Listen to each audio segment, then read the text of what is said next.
welcome you to the soggy Los Angeles Memorial Coliseum for a key matchup in the XFL's West Division as the Memphis Maniax try to institutionalize the LA Xtreme.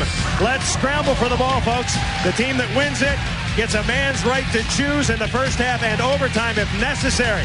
Our Memphis scrambler today is Kevin Cobb. Maniax 0 for 3. Cobb is 0 for 2. For Los Angeles, the hometown hero. His nickname is D-Day.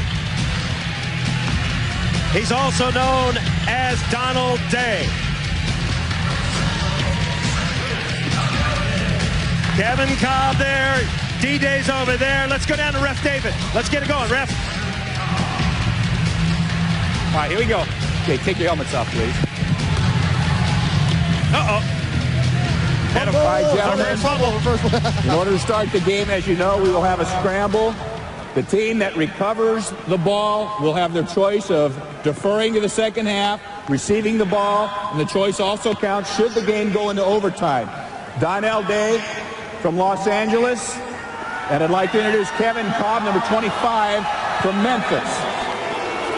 Now, gentlemen, before we go, please remember, do not false start. I'll say ready, set, and then on my whistle you go, all right? Go straight for the ball, all right? Please spread out on my whistle now. Do not false start on the 30-yard line. Ready? It's going to be a soggy splashdown, Boz. Here we go. Oh, it's still sliding. There it is. LA wins the scramble. Talk about a slippery little ice cube. Look at that guy having a bad makeup day. Cobb overran it. D-Day was there. Coming at you live, right in your grill work. Just sliding. Boy, when's the last time you get just to lay out in the mud like that? Boy, I tell you, they're having fun already. Look at that. Blind hog found an acorn. Critical game in the West Division. 3 teams tied for the lead. The Maniacs will go crazy if they don't win today. Hi, everybody. Welcome along with Brian Bosworth. I'm Chris Marlowe. Los Angeles coach Al Luganbill says he has the formula for winning XFL games. Luganbill says if your quarterback plays better than the other guy's quarterback, you win. And so far, Tommy Maddox has done that 2 out of 3. You know, I wish it was that simple. And the reason Tommy's productivity has been so good is, frankly, he told me yesterday that he hasn't had this much fun since he's been playing at college. You know what? Swagger's back. His attitude's back. The players feel it. I think he is the boss on the offensive side of the football field. Speaking of offense, Memphis making a quarterback change this week. Marcus Crandall is out with a sore foot. Insert former 49ers first-round draft choice, big, strong Jim Druckenmiller. And Jim Druckenmiller has been the victim of the squeeze play his whole career. He squeezed out of San Francisco, squeezed out of Miami. Now in Memphis, he gets a chance to do a little squeezing of his own. And watch him today. When that rock comes out of his hand, whoa, because that sucker's coming at you loud and fast. Druckenmiller has a lot of talent, and he has credits and credentials that go way back. Jim made his mark as a tough, productive field general at Virginia Tech, leading his team to a 20-4 record as a starter. A strong, durable guy with northern Pennsylvania blue-collar roots, Jim collected all sorts of hardware. Today, his latest prize, his first start as a Maniac. This is my biggest opportunity. I feel like this is my first opportunity, so I'm just looking forward to go out there, doing my job, and hopefully, come with a big victory. Jim has already tasted sweet victory of sorts. Playing on his personal team is girlfriend Julie Cialini, 1995's Playboy Playmate of the Year. Druckenmiller is ready. We are told his girlfriend, Julie Cialini, on a modeling shoot early today. She is stuck in traffic, but she will be here. You will see her a little bit later. Now, one of the XFL's best running backs is in this game.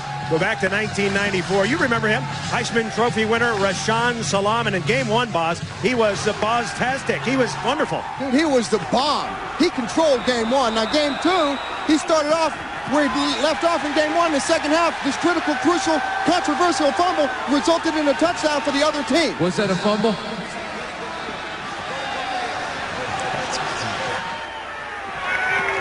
So Rashaan Salaam, big numbers in game one, but he's been tailing off in 2 and 3. Why, boss? It's not really Rashaan's fault by himself.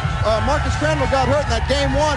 Their productivity's fallen off right off the bat, and the problem is goes to turnovers. They've had way too many turnovers. Worst in the XFL, -6, boss. That won't do. They've had 8 turnovers in the last 2 games. They got to find a way to hold on to the rock. The weather here in Los Angeles, well, folks, we haven't seen this much rain since Noah's Ark embarked from the LA harbor. It's been raining hard for 2 days. The forecast is for more rain. The field is soaked. How soaked is it? Well, the red zone is now the wet zone. I mean, can you imagine kicking a field goal and taking a snap from center in this stuff? This is ridiculous. Inside the 20, both sides of the ball are a mess. Earlier on, they had the vacuums out here. Guys are going to need a bigger vacuum than that. Some of the linemen were out here with straws, but it's a mess. But you know what? This is how we like it.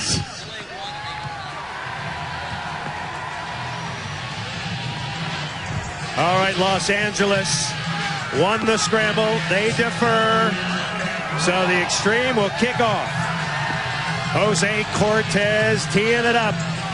Deep to return is Rafael Cooper, the speedster, number 20. Primetime football on UPN. It doesn't get any better than this. Cortez into it. It's a short kick, and it's going to be taken by one of the wingmen. And finding a seam and bringing it out to the 35-yard line. There is a marker down. He got his grill yanked on the very first play. Got a face mask right there. Here's the ball. 59, which... You want it going with it, though. There is a good look at Jim Druckenmiller. He's making his first start since 1997. He had one NFL start, won it against the St. Louis Rams. Personal foul. Big, strong, throws the ball mask. well, Boz. Positives. Tell you what, he is 15 yards a into big the run. man. First down. So the Druck getting his chance to start. 6'4", 235 pounds. He's 28 years old. Grew up in Northampton, Virginia. And he gets to start with some excellent field position right off the bat. And field position is going to play a big key today with this sloppy field. So Memphis with great field position at 51. midfield. Salaam and Potts are in the eye. First pass, Druckenmiller. Throwing it long. He's got a man out there. It's Kevin Prentice, and it's complete. Incoming! Kevin Prentice makes the catch inside the 15. A 36-yard bomb to open it up. You know, Jim, Coach Kiffey said they were going to test the secondary early, and you can't get any earlier than the very first play. It's a great throw by Druckenmiller, and it's a great catch by Prentice. A good job there on the very first play of the game. Prentice is a Smurf. He's 5'7", 155 pounds from Pittsburgh, Mississippi. First down, Maniacs. They'll hand the ball to Rashaan Salaam. Rashaan Salaam breaking a tackle at the 5, and he drives down to the 1. Former San Diego State star Ricky Parker hanging on, and the Maniacs have it going by. Just like that, I tell you what, Rashaan Salaam, he told me yesterday, he's a man on a mission. He wants to rule this XFL world when it comes to rushing the ball. 13-yard carry for Salaam. Going to be a first and goal for the Maniacs. Maniacs have had offensive problems. Boz? Right now, their offensive problem has been touchdowns. They've had 4 field goals in the last 10 and a half quarters. Exactly, Boz. They've scored just 9 points. Actually, 4 field goals is 12 points. And Maniacs take time out. So as you might expect, the Maniacs are confused a little bit, maybe dazed. They're working on offense. We're coming back. First quarter, the Maniacs. Yeah, they're humming. You're watching the XFL on UPN.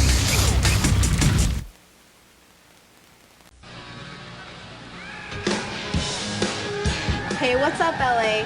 I'm Lissa. I'm the baby of the team. My days include professional modeling, commercial acting, and professional dancing. But during the night, I get on the field and I get extreme because this is real football and I'm a real hot cheerleader.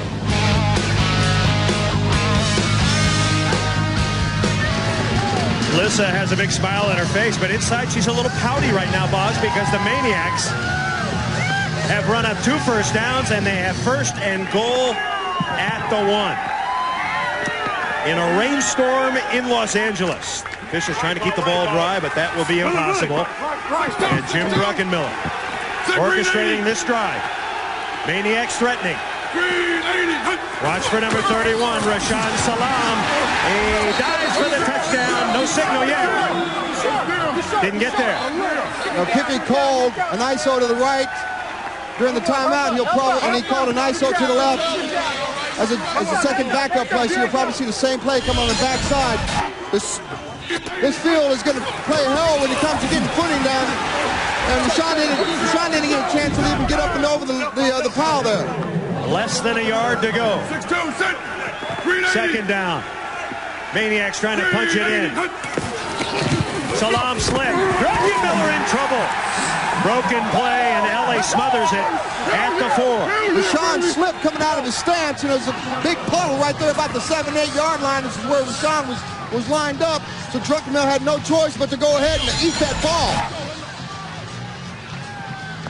Salaam losing his footing, and Rico Mack coming in to make the stop from his outside linebacker position. Now 3rd and goal. Mark the ball at about the 2. And this has been Memphis' problem all year. They're only connecting on 31% of the 3rd down conversions this year. Good numbers, Boz. Thank you so much, sir. Druckenmiller's got a man open.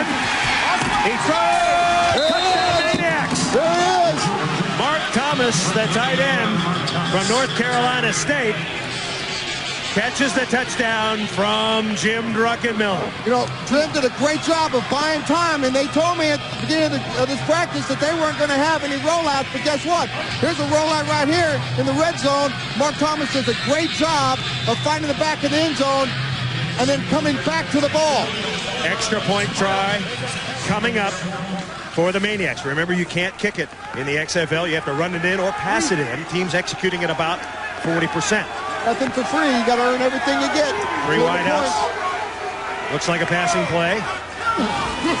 Druckenmiller, short drop, throws it, and it's incomplete. No, pass intended for Kevin Prentice. He could not hang on as the ball was knocked away.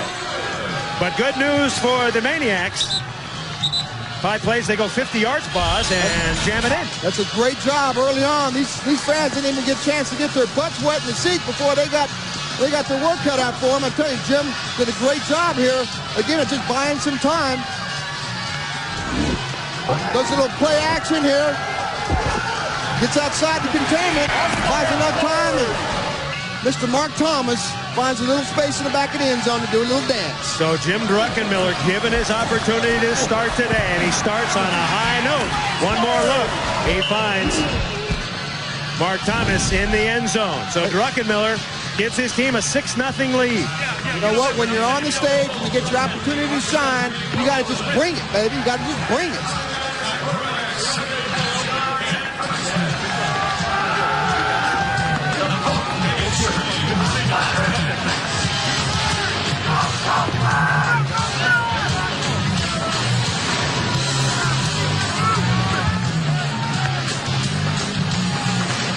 One more look. You know, one of the knocks on Druckenmiller, Boz, he doesn't have a lot of mobility, but he looks okay on this. You know what? I think that knock is crap because I've seen Jim run as big and strong as he is. He can get outside. He'll definitely outrun a 280, 290-pound defensive lineman. He's got to feel good about that. Maniacs set to kick off. Here's Jeff Hall, deep to receive. Saladin McCullough and Latario Rashall. McCullough just activated for this game. And here's Rashall. He picks it up by a man, finds the seam, and he makes his way near the 25. Druck way to lead this team to a score. How difficult is it handling the ball in this weather? It's a little rough. You just got to do it. Take your time. Just hold on to the ball. That's basically all you got to do. Druck told me right before the game, I was down on the field, he said when he was a junior at Virginia Tech, 9 out of his 11 games were wet ones. He played 9 out of 11, so the weather is not going to bother him as it might some other quarterbacks. He's used to playing in that swampy slop. Let's see how it affects Tommy Maddox. His running back is Rashaan Sheehy, the former Washington star. Breaks over on the left side behind Breimer and Heimbach. tackled by John Williams. Which is something Coach Al Luganbill told us yesterday, that he's had some problems with the productivity of his offensive line, and he's looking for better production on first down. Better production means 3, 4, 5 yards. That opens up the bigger channels for Tommy Maddox to throw those deep balls. You might as well expect better. Might as well expect it. Come on. Al Luganbill working hard on the sidelines. It's a 2nd and 4. Maniacs show blitz, and the ball to Sheehy. Oh, good move. Bounces to the outside. And then coming up quickly to snuff out that play, Rico Clark. He had the first interception in Maniacs history. Is the Maniacs top tackler with 17. That's a loss of 2, Boz. Good play. You know what? When you hand the ball that deep in the backfield and you got that much penetration from the defense, you're not going to get a play in a rushing game developing with any kind of positive yards. You got to get that ball moving forward. Go! 48! Come on, D! Here we go, D! Say hi! You move! And that's going to be a problem, folks. Hogan's jump was drawn off. And the officials will sort it out. Defense 54, you'll be short. Nice job, nice job! Hogan's a little excited to get in there and get his grips on there. Offsides, 54 defense. Down will remain 3. That was referee David giving you the call. Tommy did a great job with the cadence there. You also heard him screaming at D, which is Darnell McDonald, get around doing that high motion. You're wondering about the Los Angeles offense, averaging 18 points a game, 2nd in the XFL. First is Orlando. Maddox looking for his first pass. No, he's not. He's going down as the Maniacs getting in there very, very quickly. Number 94, Patrick Sapp, breaking through from the outside. Patrick Sapp did a great job of not losing containment. That's the thing you got to do on a wet field. Keep the guy inside you. So Maddox goes out. The kicking team is on. Noel Prefontaine, averaging about 44 yards a punt. He was the best punter in the Canadian Football League a year ago. He had an 88-yard punt. How do you have an 88-yard punt? It's got to hit the ground. Lot of rolls. A lot of rolls, man. Big roll. And we've got a marker down. Too much time. They got to spot the ball. Referee David gives us the indication. Too much time. Number 14 offense, penalties 5 yards, 4th down. Oh, I am sick of that penalty. I don't know how many times they call that penalty when we watch these XFL games, man. I got to work well. So Prefontaine trying to get a grip here. 6-0 Maniacs. Early action here in the first quarter. Kevin Prentice is deep. Pretty good punt. Ball is live. It goes 25 yards. Bringing it back is Charles Jordan.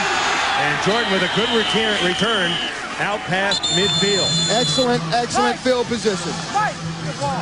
11 yards on the return. The U.S. Army presents Victories in Life. Tonight we look at New York hitman receiver Anthony DeCosmo. At a young age was adopted by Petrina DeCosmo, the mother of over 80 foster children. Anthony DeCosmo, great example of the U.S. Army's Victories in Life. It's evident that I've been adopted from day one. It's never been hidden from me. And people always ask me, how did you deal with a situation like that? And it's never been tough because my mother has always found the right words to give me strength or to help me through the hard times. I knew that his dream was someday to be a professional football player. And of course, like I said to him, my prayers, I have prayers for everybody in the family, but I put them aside and they're all for Anthony. I'd love to one day maybe give somebody the same opportunity that I was given. That's what my goal is. The XFL on UPN is brought to you by Smooth Busch Beer and easy drinking Busch Light. By Lugs, the boots and shoes with an attitude, since you never know what you might run into. Lugs, boots and shoes. And by the United States Army, an army of one. Maniacs leading 6-0 here in their first quarter. Along with Brian Bosworth, Chris Raggy, Michael Barkan, I'm Chris Marlowe. Maniacs second drive. Both Memphis drives starting at the 50-yard line. Field position a key. And Jim Druckenmiller looking long again.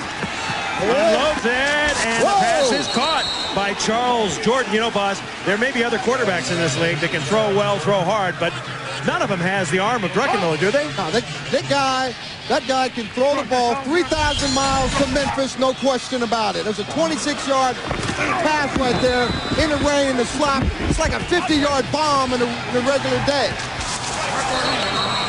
Jordan beating Terry Billups, first down Maniacs as they threaten on their second drive. And the Xtreme fans getting on the Xtreme defense, which has been extremely bad so far. You know, if you notice, both series have started out the same way. A deep pass and then a running play to follow it.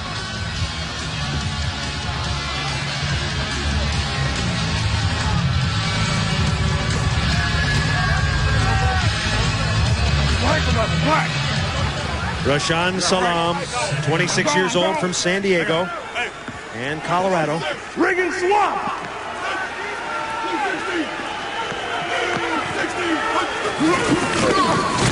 Druckenmiller on the out, pass complete. And Druckenmiller looks very, very sharp. Darrell Hobbs with his first reception. 9-yard catch. Close to a first down. Del McGee's having a hard time just getting his footing out there. I mean, it's a swamp right there and that end of the field right there. Jim Druckenmiller, the story so far, the normal starting quarterback, Marcus Crandall, out with a foot injury. Backing up today's Craig Wheelahan. It's a first down for the Maniacs. Salam breaks through right side, bounces off a man and skids to the 10. Bounced off Leomont Evans, who came up strong from the safety. You know, Leomont actually had to almost quit football because he's allergic to chocolate. Go figure that one out. Salam gets 3 on the play. The Los Angeles defense trying to dig in. Xtreme has looked disorganized so far.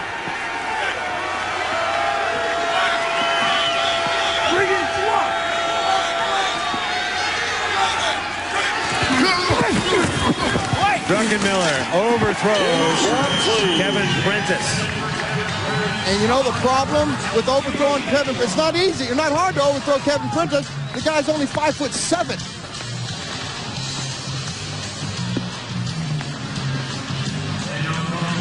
Looks like Jim's mic's not working. You know, one of the keys to Memphis' success today, stealing this game, is really not going to be laying on the hands of Druckenmiller. It's getting his running game going. It's a third down coming up for the Maniacs. Crowd is alive here in the Coliseum. Druck out of the gun. He's got protection. Throws high, incomplete. His first bad pass of the day. Once again looking for Prentice. Sean Stuckey was there to make the stick. Again, you know, you're throwing, I mean, Jim is 6'4". Kevin Prentice is 5'7". I mean, he's really just barely on the midget size of being a wide receiver, and that's going to be a problem today because Prentice gets lost inside the shuffle, inside the zone sometimes. Don't start criticizing the little people right off the bat. They will not be big fans of yours. Dude, I love little people. Well, big I know, people, but fat people, don't get on ugly people. I love them all, babe. Don't say that. Jeff Hall. Call it like I see it. A 29-yard attempt. Out of the slot. That's huge. He's got it. That's huge out of the slot. So Jeff Hall, the former kicker from the University of Tennessee, bangs in his 5th of 6 this year, and the Maniacs. Eight route. He's killing it. All right, let's go. Hey, good job of protecting the ball. Kippy Brown likes what he sees from his quarterback, Jim Druckenmiller. 9-0. Maniacs.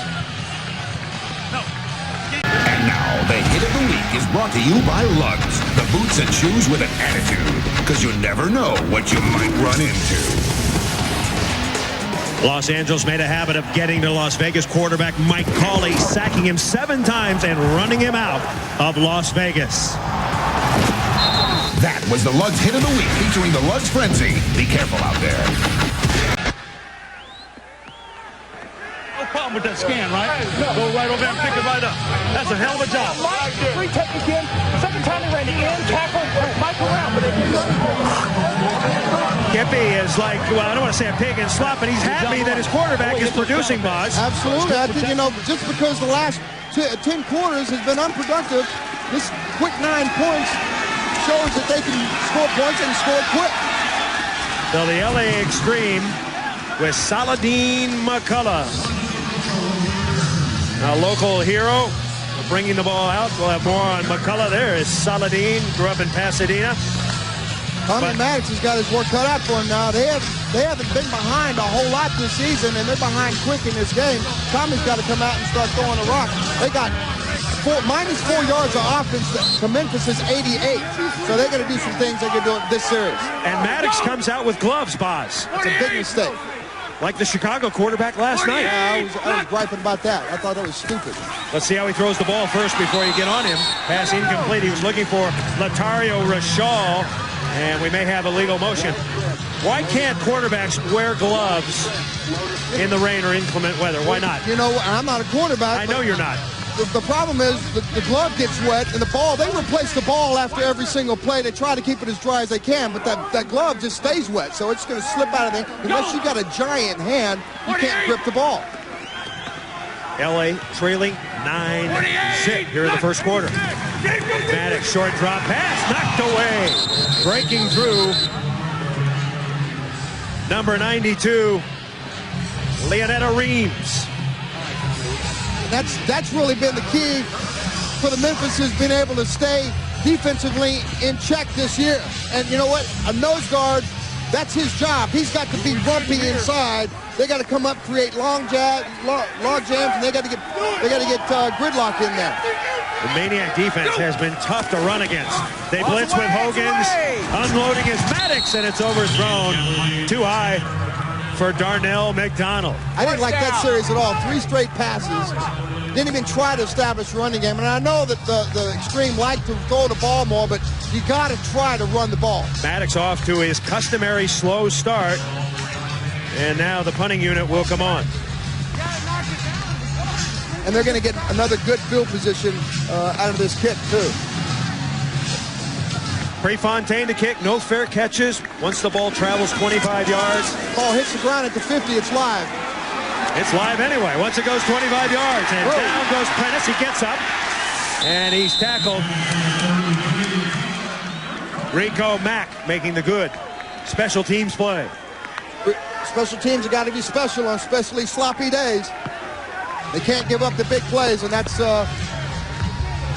been a problem sometimes this year. There is Sean Stuckey, 1998. He was the fastest linebacker in the NFL draft out of Troy State. Started his career at Vanderbilt under head coach Jerry DiNardo. More on him in a minute. That he ran a 4.440. Now, was that just BS? No, I ran a 4.44. It's not hard. Well, that is BS. Oh, come on. Loose football, let's see. Second down. Now, Maniacs got it back. Jim Kitts pouncing on it like a cop on a donut. He retains possession. There is Stuckey. We had a very interesting interview with him last night. He is a man for all seasons, very mature, very friendly. Now Salam and Kitts in the backfield. Druckenmiller, he's going deep again. Got a man open, incomplete. Good closing by Terry Phillips. Pass intended for Jordan, but Phillips closing in.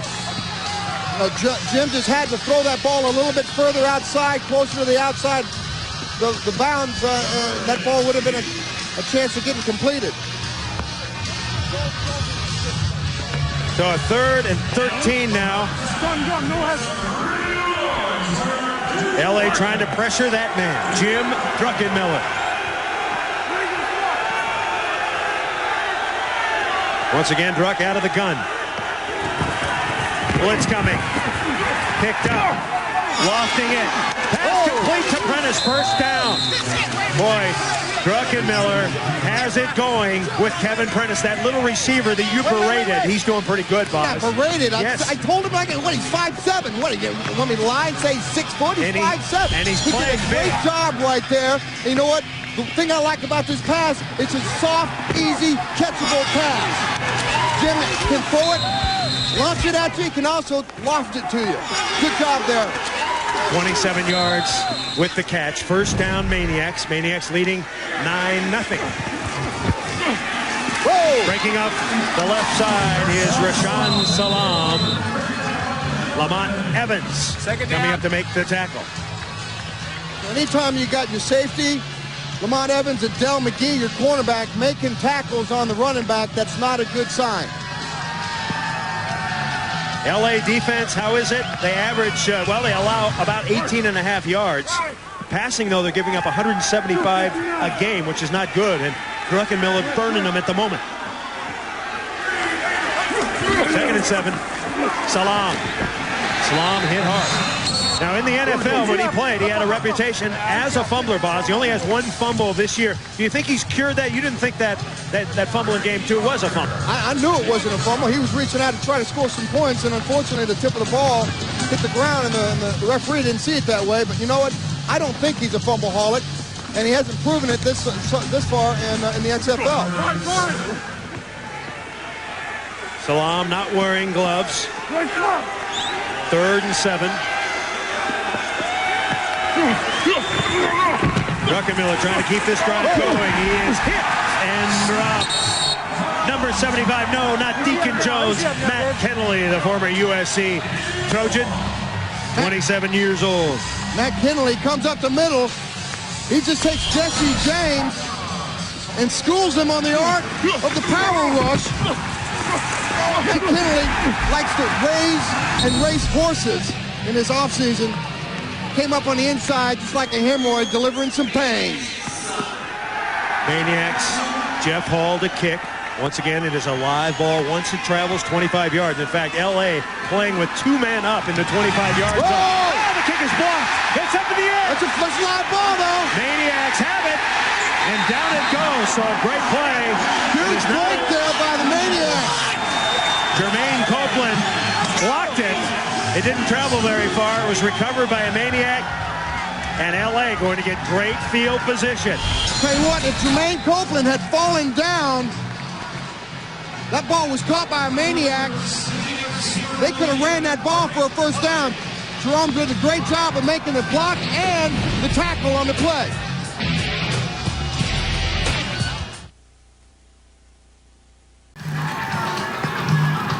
We're back now, courtesy of Busch Beer. Let's take a look at highlights from the earlier game today on TNN. Fireworks today in San Francisco Western Division Showdown. Craig Benavides with Bob Golick. The top pass from the league, Mike Pawlowski finding Brandon Young, the Demons, on top of the second quarter, 6-0. You saw the love at the start of the highlights. Here's a little bit more for you on the extra points. Mike Crawford, the linebacker, said, hey, love a hangnail. Ouch! No love for E. Henry today at 87 yards. His best game of the XFL, and he found the end zone too. He sure did. The first half of this game for the Outlaws, he dominated. The Outlaws loved him, and guess who didn't? The Demon fans. 9-6, Demons at the half. Then, third quarter, the problems continue. The Demons turn the ball over 6 times against that tough Vegas D. Brandon Sanders, B-Mac with the INT there, setting up the Outlaws down. That's right, Mike Grieve, a new quarterback to this team. They didn't expect a long bomb out of him. Complete for touchdown to Mike Fury. 41 yards, it was 13-9. A little bit of a controversial call as Pawlowski was yanked for Pat Barnes. Barnes threw an interception, and the Demons did not have a good day. 16-9 the final. Las Vegas taking over first in the West. They moved to 3-1. Huge game for Las Vegas. They are now in first place in the Western Division. He hit me with a big game. Rashawn Sheehy straight up the middle. The 2 backs that are active today for Los Angeles, Rashawn Sheehy and Saladin McCullough. Ken Oxendine not playing because of an ankle sprain. So Rashawn Sheehy, 25 NFL games. He's had a variety of injuries over the year. Pretty good running back, though, Buzz. He's a very good running back, you know, but the problem is Al Luganbill has been a little bit disappointed in his productivity, and that's not because of Sheehy. I think it's more the offensive line's fault. Maddox so far, 0 of 3. He's been sacked once. His fourth pass, trying to get a completion. He's got it at the 40. The short play complete to Damon Dunn. First quarter, over. Yes, over. And the Maniacs lead it 9-0. You're watching the XFL on UBN.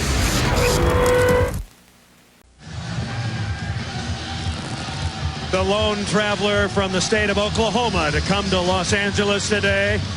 His name is Hot Tub George, and he is into it. He don't look too inviting. I ain't getting in that tub. It's a nasty tub there. There is Jermaine Copeland. When he scores a touchdown, he does a dance. He calls it the X-Spot. Here's his explanation of it. Jermaine Copeland, wide receiver, showing you how to drop the X spot. The X. I'm the spot. When the ball connects with me and we're across the line, we drop. Boom, boom, boom, boom. Pop the collars and give it back to you.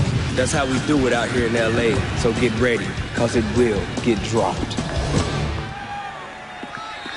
Tommy would like to go ahead and drop the next spot right here because they could use some points, but it's third down and short. They need to worry more about just getting the first down. L.A., boss, speaking of first downs, they don't have any. I know, that's what I'm saying. Not yet. Good point. Thank you very much. Maddox throws. Pass knocked away, and we're going to have a marker drawn. That's going to be offensive pass interference. We see Copeland was there, covered by John Williams. Looked like Copeland pushed off on John Williams to try to get him out of the way. See if I saw it that way. Maybe the referee saw it differently. I don't know. Referee David will sort it out. It's a big play. Pass interference. 21 defense. Oh. That's it. Ball replaced and spotted a foul. Hey, tell me and tell me what the call is. Kippy doesn't like it, boss. I don't like it. I think, look at him. He's right here. He's fine. That's a terrible call. The rule is you can molest the guy as long as he's in front of you.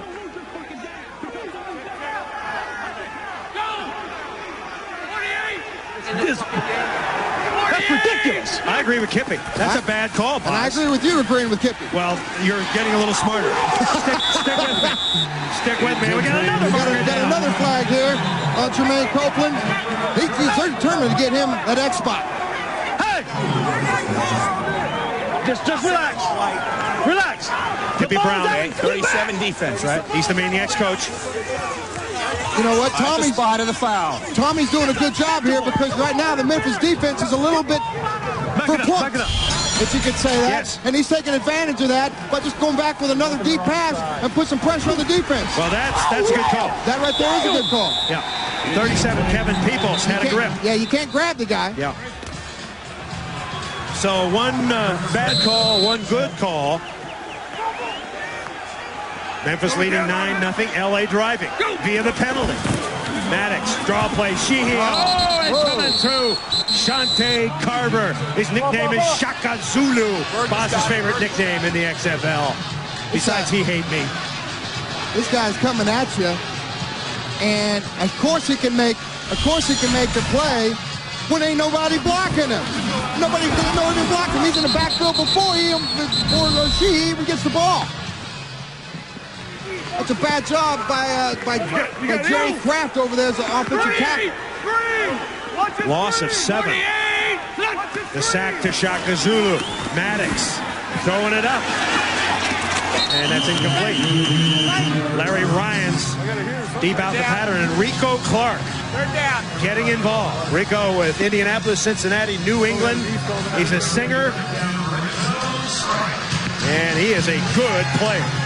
Tommy really needs to just do that, just unload the ball, because again, Jerry Kraft is not handling Shante Carver. Shante Carver was in his grill before he wanted to release the ball. Maddox, the only player in Pac-10 history to throw for over 5,000 yards by his sophomore season. Then came out to the NFL. And he'll pass again. Tommy looking low. He's got a man. Touchdown. No, he dropped it. I'd like to see that again. I think he had possession. He was in the end zone, 1 foot down. McDonald had it for a moment, Boz, but a great defensive play. Peoples and Williams. Take a look at this. Peoples and Williams. Finds the seam. That was close. Tell you what, that was really close. Kevin Peoples. Close doesn't count, though, does it? Coming over, yeah. So the Maniacs force a 4th and 17, and here comes Jose Cortez. Now, he's a barefoot kicker normally, but in the rain, he has to kick with his shoe on. It's a 40-yarder. Cortez. Oh, it's squibbing. It's squibbing. He got it. Whoa. Ugly but good. He squeegeed it through. Cortez hits from 40. We'll hear more about him and his shoe predicament at halftime. So the Xtreme works its way down the field via the penalty. Second quarter, 9-3. Maniacs on top. The XFL on UPN is brought to you by Smooth Busch Beer and easy drinking Busch Light. By M&M's, the milk chocolate that melts in your mouth, not in your hand. And by Stacker 2, the world's strongest fat burner.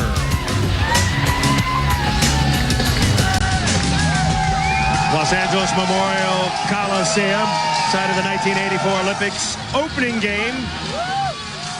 Memphis scoring 9 unanswered points to lead 9-0. The Xtreme getting a 40-yard field goal from that man, Jose Cortez. And now LA will kick off. Deep to return, Raphael Cooper and Charles Jordan. That's Cooper number 20. Rain continues to pour down here in Los Angeles, and more on the way.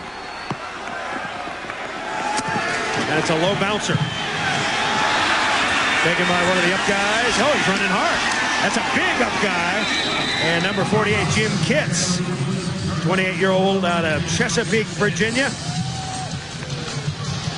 Gives the Maniacs good field position. He switched from linebacker to fullback, which is actually the only position that you're allowed to switch from to play linebacker.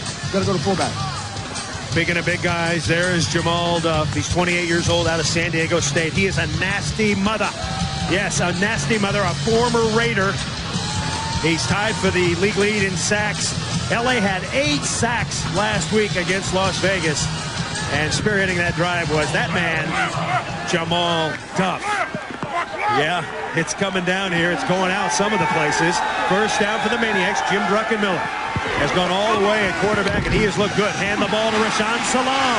And Salaam breaks it to the 45. Ricky Parker making the tackle after a 9-yard carry. You know, Rashaan's got that great combination of speed and power. You know, it really makes him the most feared back in the league, because you really can't just explode on him, and you also can't just wait for him to come to you, because he just runs right over. John Avery, the leading running back in the league, but he did not play last night. So, Boz, if Salaam has a good game, he will pass Avery and become the XFL's leading rusher.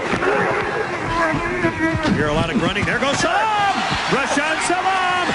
Salaam sliding, swimming to the 20. Parker and Evans, 25 yards. Rashaan Salaam. You know, Rashaan Salaam told me his mother, he owes where he's at because of his mother. You know, after winning the Heisman Trophy and being picked by Chicago in the 95 draft, Salaam thought nothing but good days were coming. But like a lot of players making big bank, big expectations followed, including the expectation of playing hurt. Well, he has done that. He has about 45 people here today braving the elements. Salaam again. There he goes. He's all by himself. Touchdown, Memphis. Wow, the Maniacs are going crazy. They are nutty because their offense is cranked up. Well, I tell you what, he ain't playing hurt, and he doesn't have any fumbleaholic problems right now. 21-yard touchdown run for Rashaan Salaam.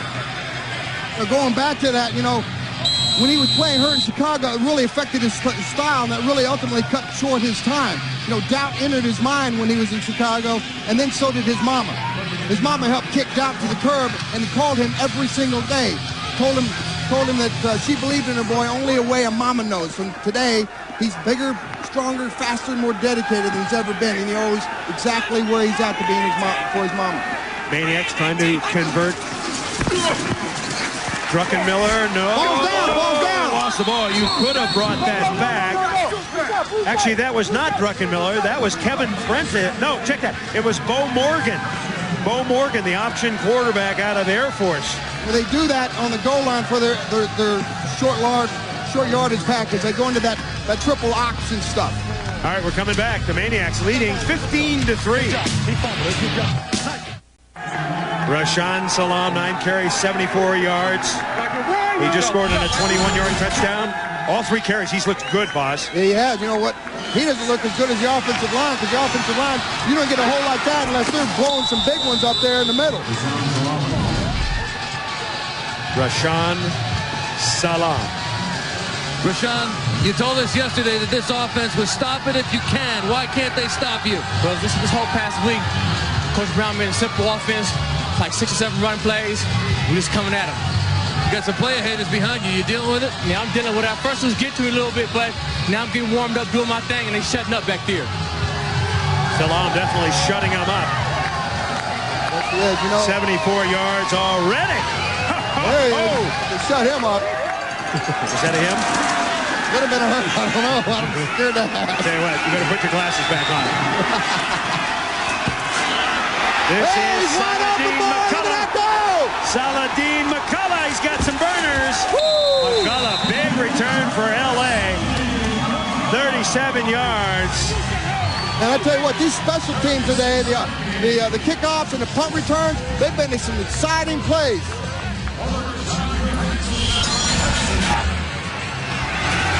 Anytime you drop the ball like that, it slows everybody's lane of attack down. Everybody closes in. The outside usually opens up, and he found the outside.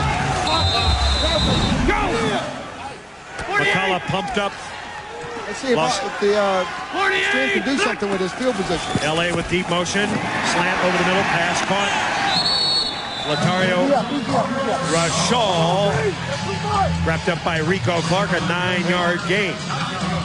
I don't know where the Maniacs linebackers were, but it looks like they were maybe blitzing because there was nobody in the passing lane in that little 8-yard slant. The Memphis defense has been solid this year. 48! Shante Carver, Fryer, 48! and Thomas in a 3-4. Oh! Trouble. And I can't believe he caught that ball! Threw it away. Oh, wow, what a great play by Shante Carver! The former Dallas Cowboy who has 2 Super Bowl rings. What a catch! That was unbelievable! That was awesome! How would you describe the pass from Maddox? Horrible, and the catch was awesome! Okay. Maddox trying to dump it off. That might be one of the most athletic plays you will see all year. Shante Carver. You know, they call him Shaka Zulu. Look how he speared it. I'm telling you, man. Look at this. He got no choice but just to unload it. And Shante Carver puts his big mitt. He's got to have some Velcro on that. And it was Richard Hogan's pause with the pressure that led to the interception. First XFL interception for Shante. And the Maniacs, I tell you what, they have simplified the offense. They have turned up their defense. They've changed quarterbacks. Everything working so far for Kippy Brown and the Maniacs. That's all day. How'd you do that? How'd you do that, Shante? Playing football, I saw the ball. Here it is. We're going the other way, baby. 209 in the house. You know what? We got a face mask penalty. It's going to be against Los Angeles. Face mask. Number 59 defense. Penalty is 5 You know, Boz, we don't yards. even need the refs. I can do the officiating. I think you can. You know what? First down. The Xtreme are really killing themselves today. Block punts. Right here, this is what it's all about. Not taking advantage of that.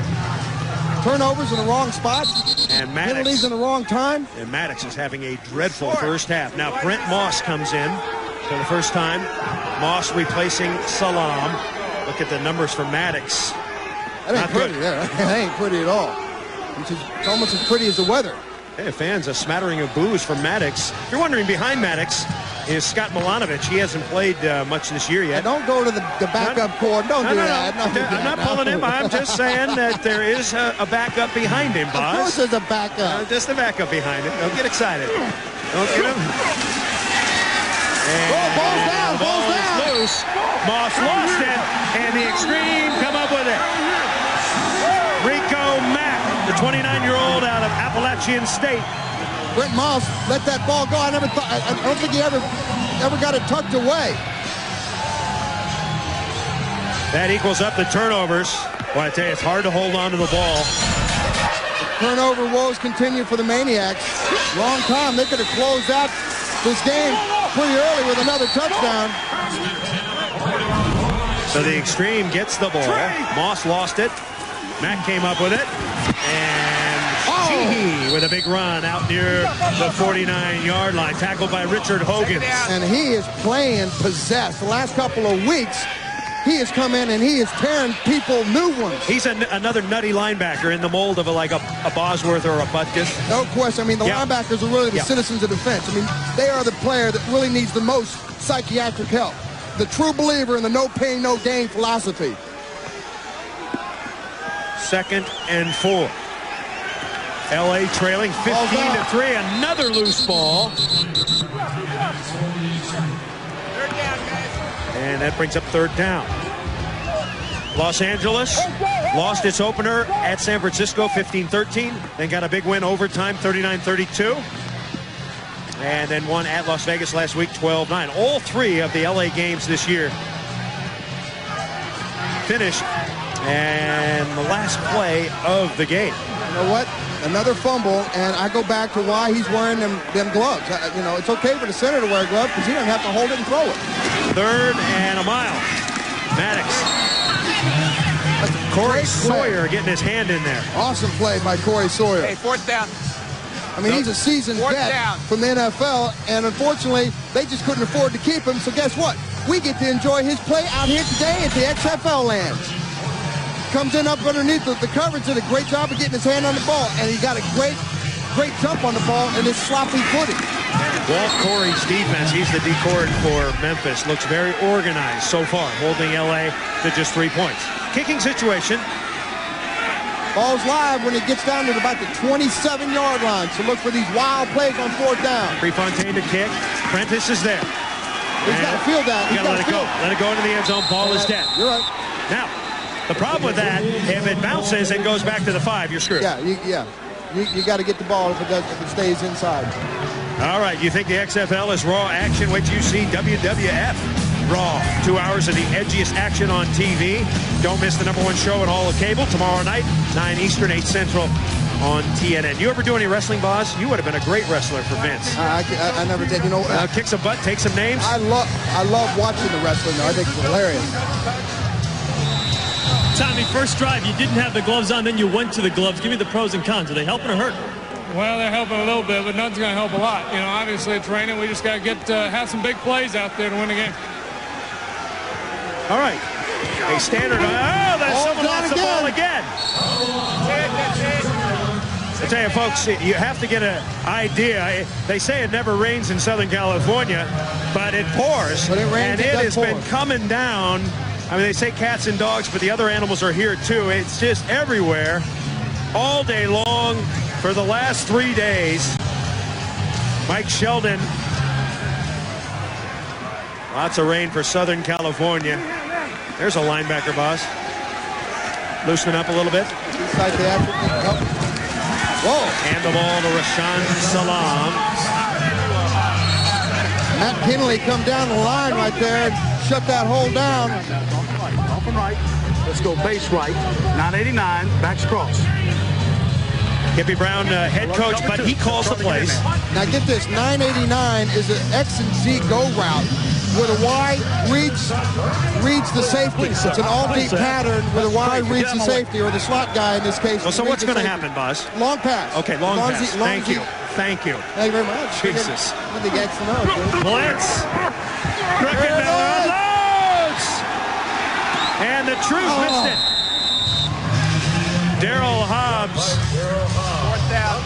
Out of Los Angeles, the former Raider could not bring it in. You know, he had to throw that off his back foot, and he still threw it about 50 yards on a wet ball and a wet black ball. That's no question about his arm strength there.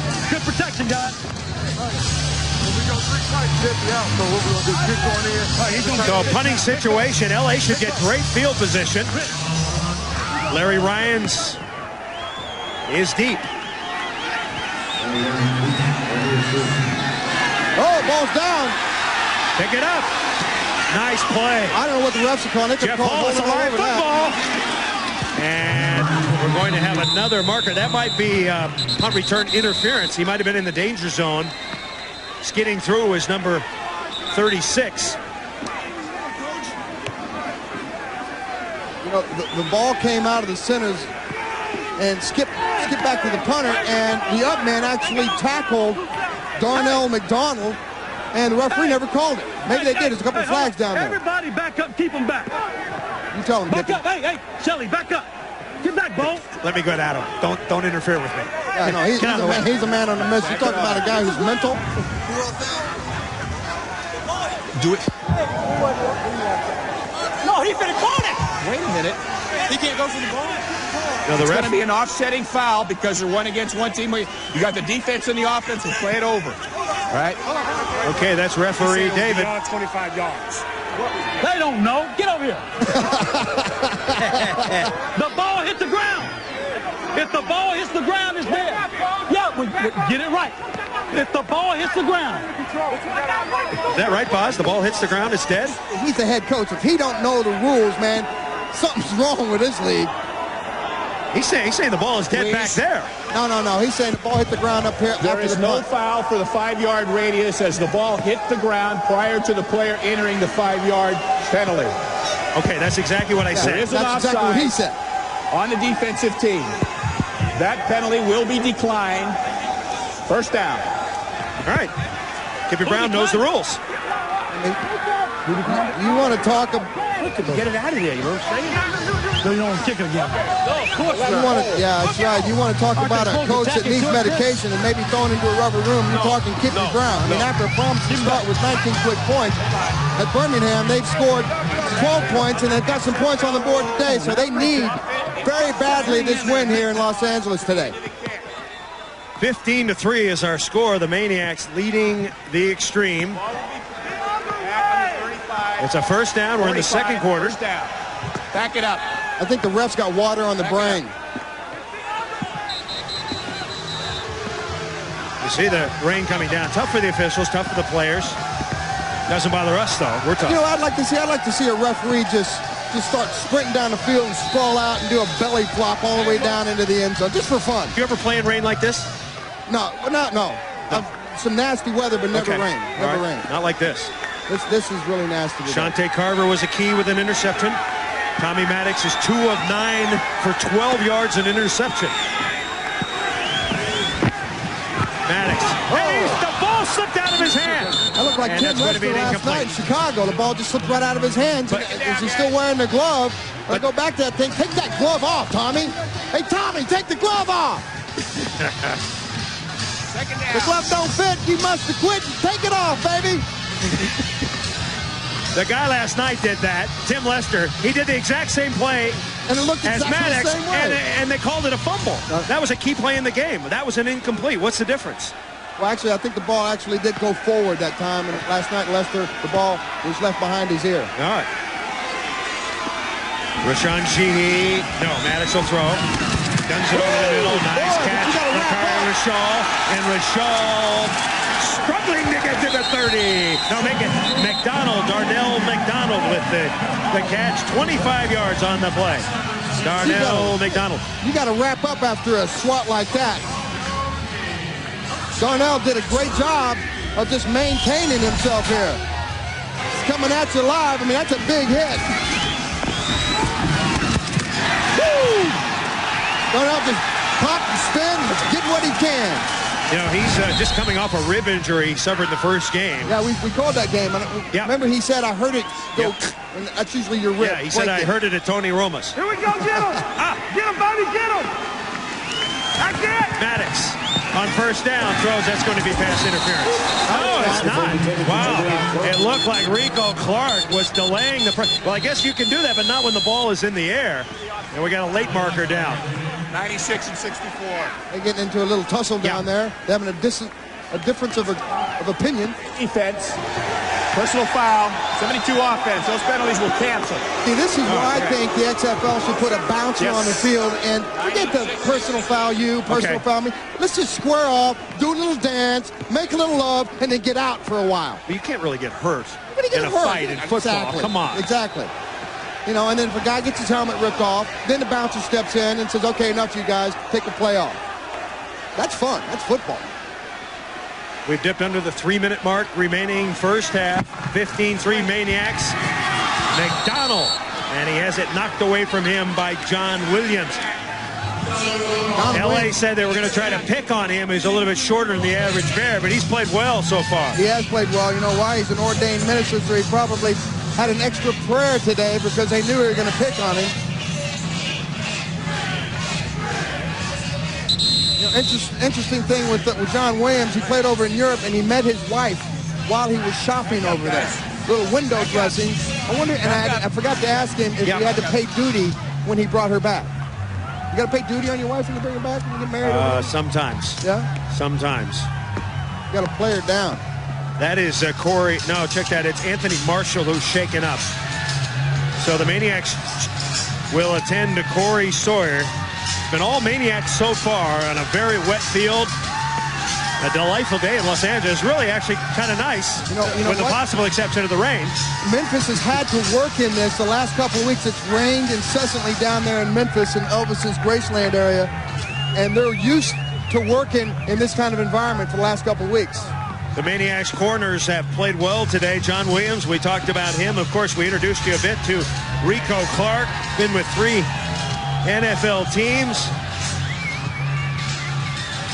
He is their best cover guy, and he knows it. He's a great singer as well. This is an honor of Black History Month to all the people that died for freedom and equality. Amazing grace. I love this song. How sweet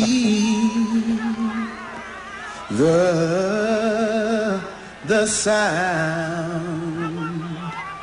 that the LA fans don't like it, Boz. If you don't like this song, you ain't American. This is an awesome song. Like me, I want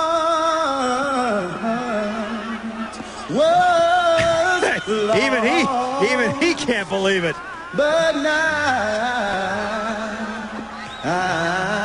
I'm found, was blind, but now I see. Hey, Rico, amen to you, baby. Amen to you, brother. Hey, Boz, you want to hear me sing? No, I don't want to hear you. Now listen to my story about a man named Jim, a poor mountain deer. No, just kidding. All right. I tell you what, Rico Clark and John Williams, the 2 corners for Memphis, doing yeoman duty so far against the talented wideouts of LA. Maddox guns it over the middle. Incomplete. Looking for it was Damon Dunn. Damon Dunn did a little short arm action on that. If he'd have just laid out, he'd have pulled that one in. I was probably afraid he was going to get clocked in the middle. Then one day he was shooting at some food. And you're killing me. And they're going to take Marshall off. So they're going to assist the Marshall. He'll probably go into the locker room. He's leaving because you're singing.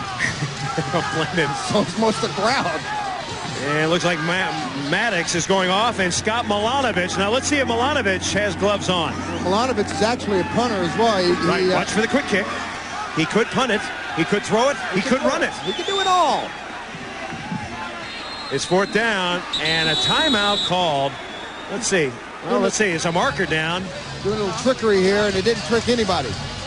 And it's going to be delay a game. I tell you, when you run that play and you're trying to trick a boss, you got to get in there and do it quicker. Yeah, you got to get in there, and you also got to do it on third down. Yeah. You can actually go ahead and take advantage if there's no rush, somebody's downfield. Fourth down. Yeah, that's so obvious. I hate that penalty. Here comes the quarterback that punts. How obvious is that? Yeah, but he's also the quarterback who can throw the rock. Correct. On third down, it becomes a weapon. On fourth down, you know, you just hit somebody back deep, and you play base defense up front. Hey, Boz, Milanovic has gloves on, too. Are you going to get mad at him?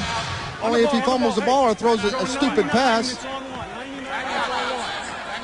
And now there's a timeout. So, wow, this is not good execution by Al Luganbill's LA Xtreme. Coming up at halftime, we're going to explore the mind and psyche of that man, Paul Lacoste. He is dangerous. He's, well, I don't want to say he's demented. He does play for the Maniacs, but he's a hard hitter. He's a solid citizen. He is a guy that doesn't have any nuts on his bolts. And coming from a guy who doesn't have any nuts on his bolts, I know exactly what kind of world he lives in. And his idol, well, we'll get into that at halftime. You're his idol. He really has an amazing, amazing story. And one of these days I'd like to tell it, but it's so long and so involved. It's very inspirational. He's a great, great guy. Al Luganbill, a sour look on his face right now. His Xtreme. He looks like one of those raisins on that Post Raisin brand commercial.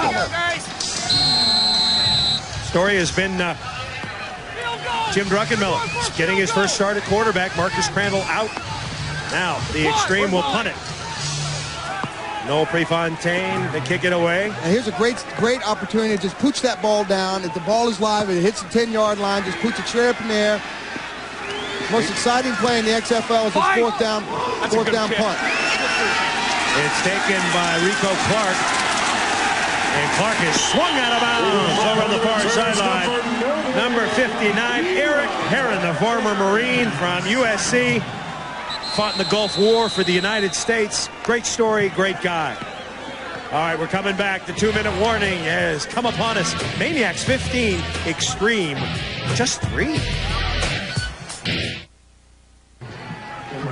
Rainy day in La La Land. Glad you're with us. Primetime football on UPN. Good game. The preseason favorite LA Xtreme trailing the Memphis Maniax. Rashaan Salaam has been the man today. He's the man and the beast. Yes. Tackled by Ricky Parker, but not until he gets 16 more yards. He's closing in on 100 here in the first half. LA hasn't given up a 100-yard rusher all season. Right. You know what? We talked to Rashaan last night. He was a little apprehensive about even putting a mic on. The mic's not working because of the weather. But he was also kind of disappointed in his productivity in the last couple of games. And he said, you know what? Look for me to get combustible tomorrow because I'm going to break out and break some big something off in somebody's rear end. And he's done that today. This happened. Averaging nearly 8.5 yards a rush. Dude, that's huge, dude. That is huge on a field like this. That's huge. Let's give some credit to the offensive line of the Maniacs. Bernard Williams, Glenn Roundtree, Mike Sheldon, Jesse James, who's in for Wyatt Earp today, who's injured, and Harry Boatswain, Mark Thomas, the tight end. Harry Boatswain, 6'5", 330-pounder out of Brooklyn, New York. I call him the Yacht. The Yacht? The Yacht. You get an idea of the footing. Look at this. They are digging in soggy conditions. Hand the ball to Rashaan Salaam. The key for him now in the Maniacs, hang on to the football, Boz. Just hang on to the ball. You got the lead. You got control of the game. You don't want to give a bad turnover, a bad field position right here. Just try to run the clock out. You got a $1:36 here before halftime. This will be a 30-second timeout.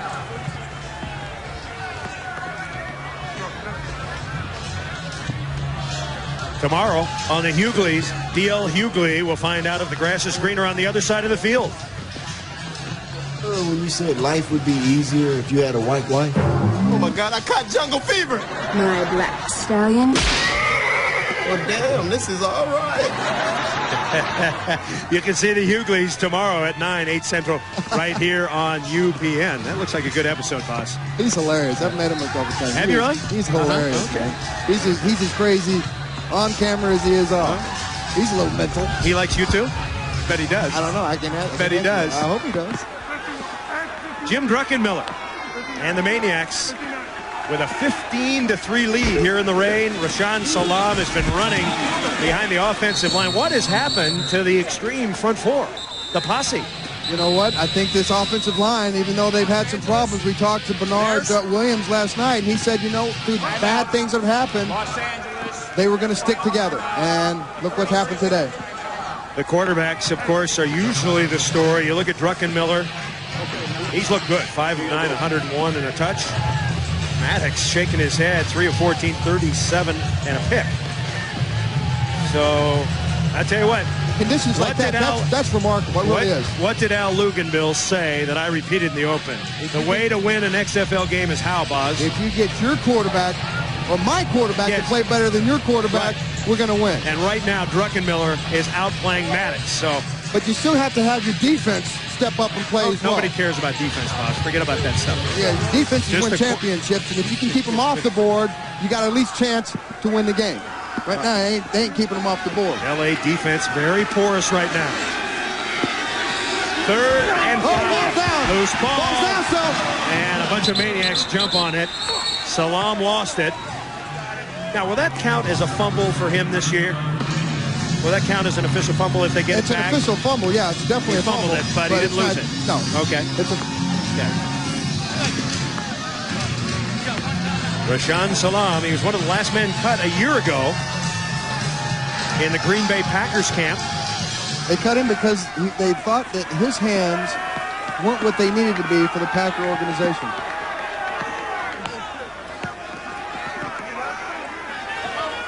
So the Maniacs won a punt. Jeff Hall is, well, he took a boat to get out to the 10-yard line. There's like a moat. They're going to call timeout. All right, a reminder that next Saturday on NBC, we've got a great game. The LA Xtreme will travel to New York to take on the Hitman, and we have to see, Boz, whether the feud will continue between Jesse Ventura and Rusty Tillman. Ventura all over Tillman all game. He goes down. I don't know what he's going to do, apologize to him or kiss up to him, and Tillman said, get out of here, Yeah, I know Rusty and I know Ventura, and ain't nobody apologizing in that match. What I like to see, him get in the ring, put his cage around it. Let's finish it like real men. Well, who's the bad guy in that? Is it Rusty Tillman? Is he the guy? Honestly, yeah, Ventura. Go ahead and make your comment and then leave the guy alone. I know Rusty. He's a fiery guy. Yeah. Let him coach the guys. They got a good club up there in New York. Damon Dunn is back. LA. Will they try to block? Paul is late, and he gets it away. That ball's live. It is live. It gets there. Down it goes. The Maniacs may have it. And the Maniacs say they've got it. I just love the punt in the XFL. It's awesome. I'll tell you what. And let's see if the ball went 25 yards, though. It didn't make any difference because the Xtreme player came up and he tried to field the ball. I mean, that ball's coming at you, and it's all crazy, and Damon Dunn's got those gloves on, and he can't get the handle on it, and the ball just dies in that water. Now, here's a great opportunity. You got 30 seconds, middle of the field. I think they open it up and go ahead and go deep. And if they don't, something's wrong mentally with Kippy. Gloves sometimes better for a cold day rather than a wet day. And L.A. really having some problems hanging on to the football. Maniacs with another chance. Druckenmiller heaves it deep. Nobody there. Nope, that's too far. It's just a pretty ball that comes out of that guy's cannon.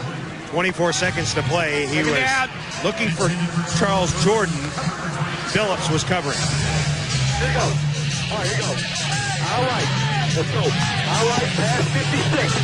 787. Throw the bomb again? I think Why not? Yeah, you might as well. You got nothing to lose. But if you have to punt the ball, you're punting it down and the other end of the field. It's not that big. I love that nasty stuff coming in the quarterbacks here too. You got more risk handing off than you do throwing it deep. You might as well take it and throw it down. Getting the quarterback in the center exchange. Second down. Druckenmiller. He's got Prentice open. Prentice made a great move, and he goes out of bounds. You know what I like about Prentice? He's a little guy that makes big plays instead of a big blowhard type of guy that doesn't do squat. First down. Oh, I knew you were going to get me on that. 28 yards for Kevin Prentice. Kevin's done a great job today. No question about it. And like I said before, I love little guys, tall guys, big guys, short guys, fat guys, ugly guys, pretty. I even like you. And that's stretching it because you're a volleyball guy. Both teams are out of timeouts, Boz. 16 seconds to go.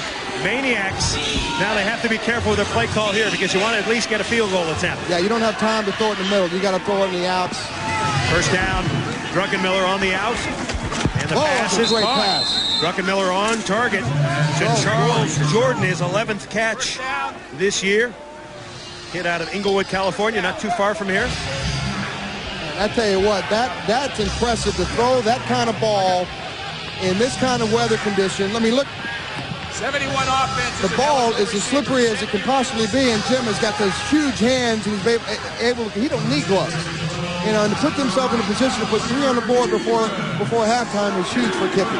Jesse James is the snapper. Bo Morgan the holder. Jeff Hall will try to kick a 30-yarder. This one's not a gimme. This is hard. Hall 4 of 5 this year. He's only missed once. And no, he missed that one, didn't he? Wide right. Hall drives it, so some consolation. You can't really say the Xtreme defense held. The fans holding their breath with 7 seconds remaining. Could he have taken another shot to the end zone there, Boz, with 7 seconds to go? No, it certainly wouldn't have helped on this wet field. Go ahead and just throw a fade maybe in that end zone. See if you get maybe pass interference on the one and maybe get an opportunity to get a closer field goal, or, you know, maybe get lucky and catch the ball. All right, 1 or 2 more plays for the Los Angeles Xtreme. Kippy Brown, he doesn't look happy, but he is excited. His team with a big scoring output here in the first half, and that is going to do it. Memphis Maniax dominate the first half and lead. Druck, you're better than 50% passing in this slot. You're going to keep throwing the ball in the second half? Just keep doing what we got to do, whatever it takes. Big Druck. I like his attitude, man.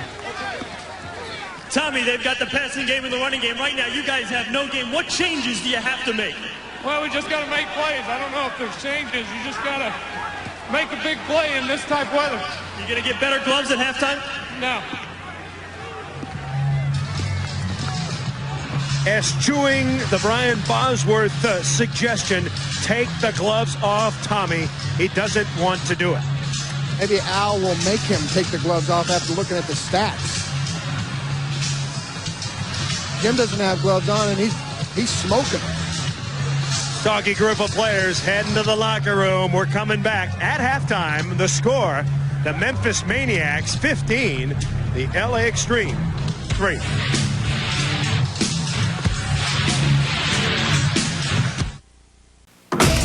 You're watching the XFL on UPN.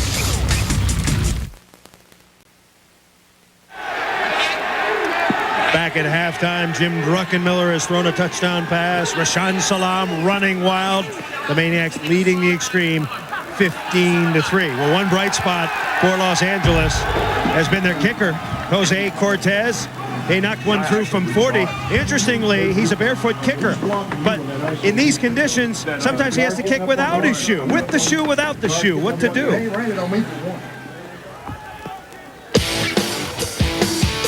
The whole XFL experience just started when I was on the roof back in Corvallis. I was working as a roofer for my fiance's uncle. You work for like 12 hours a day, basically. And I mean, it's good money, you know, but I'd rather be playing football than being on the roof. I was working on the roof when I got the phone call from Coach Luganville, and he told me that they drafted me. I was going to come back and play in LA for the LA Xtreme. I started pretty bad, you know. I mean, I missed my first field goal. Second game, I missed 2 field goals. That's when the whole Tommy and me story started about us. Why the f*** would we kick it? If he can't make it, we gotta go. 4th and 2. I mean, it bothered me at some point, but at the same time, you know, it just made me work harder during that week to prove him and prove everybody else that I was capable of playing for the XFL.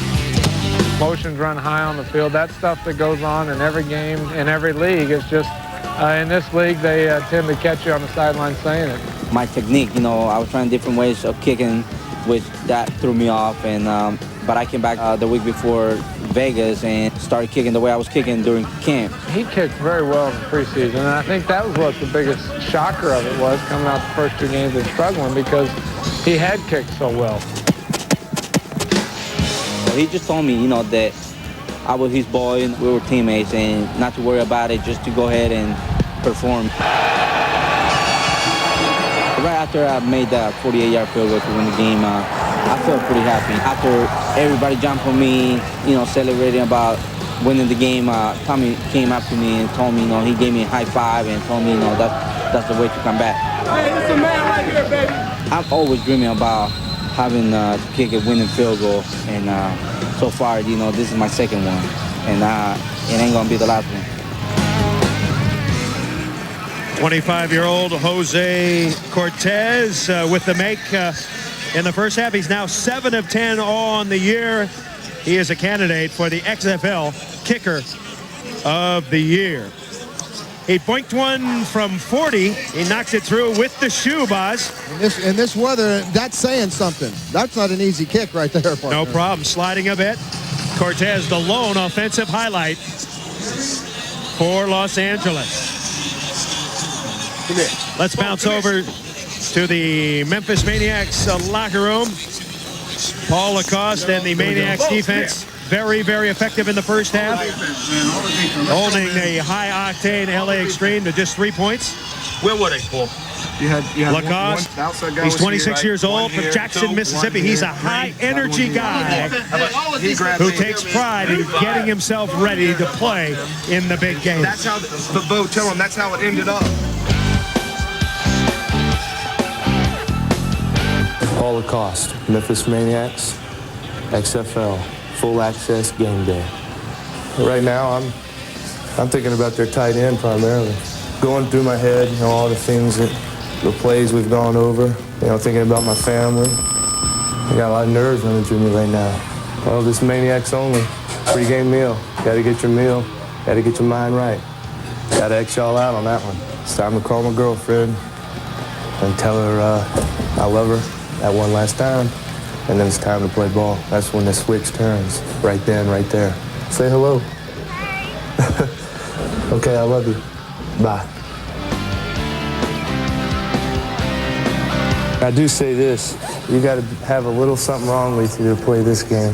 I may wear number 52, but I don't think I have 52 cards in my deck.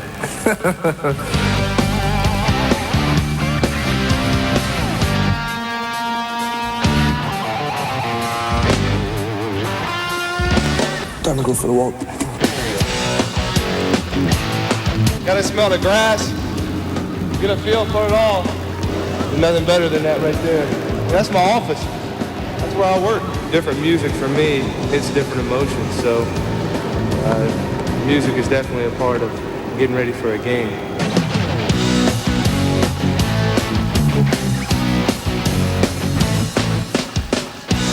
All access. This is Randy, and I've been with Randy ever since college. Y'all can read that, I don't mind. So you got a different one for every game. I always read them. Game day. Put the eye black on. Time to go. That's all this is. Pure rush. I enjoyed it. Welcome to XFL, baby.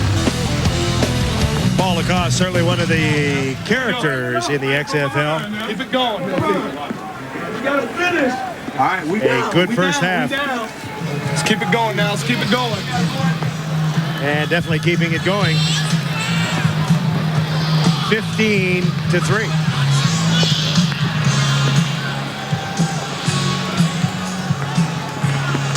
Chris Marlowe and Brian Bosworth. There's no let up in the rain.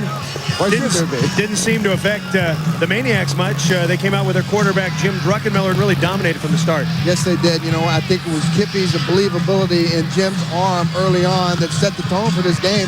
Jim's been able to connect deep with his passes, and Rashaan Salam has been phenomenal in opening those holes and finding a way to get down into the end zone. And of course, if you're talking about Los Angeles, they have played very bad today in some crummy weather. But next week, it is going to be a whole different can of worms when the Hitmen are at home against Los Angeles. It's going to be snowing, perhaps raining, perhaps very, very cold, and it's going to be a big challenge. And of course, the bout we want to see is Jesse Ventura and Rusty Tillman, announcer And Coach, who would win in a battle like that? I guess Jesse would have the advantage. Well, in Rusty's younger days, no question Rusty would go ahead and take Jesse. Oh, you really think so? Yeah, I think so, because Rusty's a fiery guy, and he knows how to play dirty. Yeah. But now, I think Jesse still has those deep wrestler qualities, and I think he's been learning the DDT and the smackdown from the boys in the WWF, so I think he would have the advantage. So you're saying Jesse Ventura is cleaner. He wouldn't do anything dirty. Ventura. No, I definitely think he'd do something dirty. No question. Jesse's definitely dirty. He definitely has some advantages. All right, let's take a look at some of the highlights that we've accumulated. Jim Druckenmiller, right at the start, showing his mobility and accuracy. Getting the touchdown, the short one.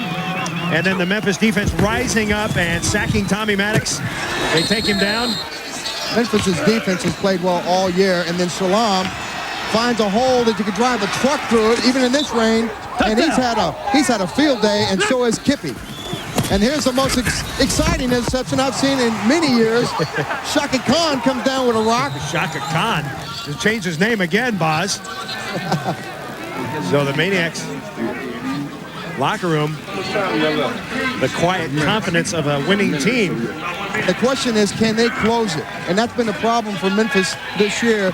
They've been outscored horribly in the second half, and the Xtreme have played very well in the second half. So this second half is going to be very exciting, and, you know, nothing better than the Maniacs going ahead and winning this game and going back to Memphis next week, which makes the showdown next week exciting. The ground crew continues to work on the field with the squeegees.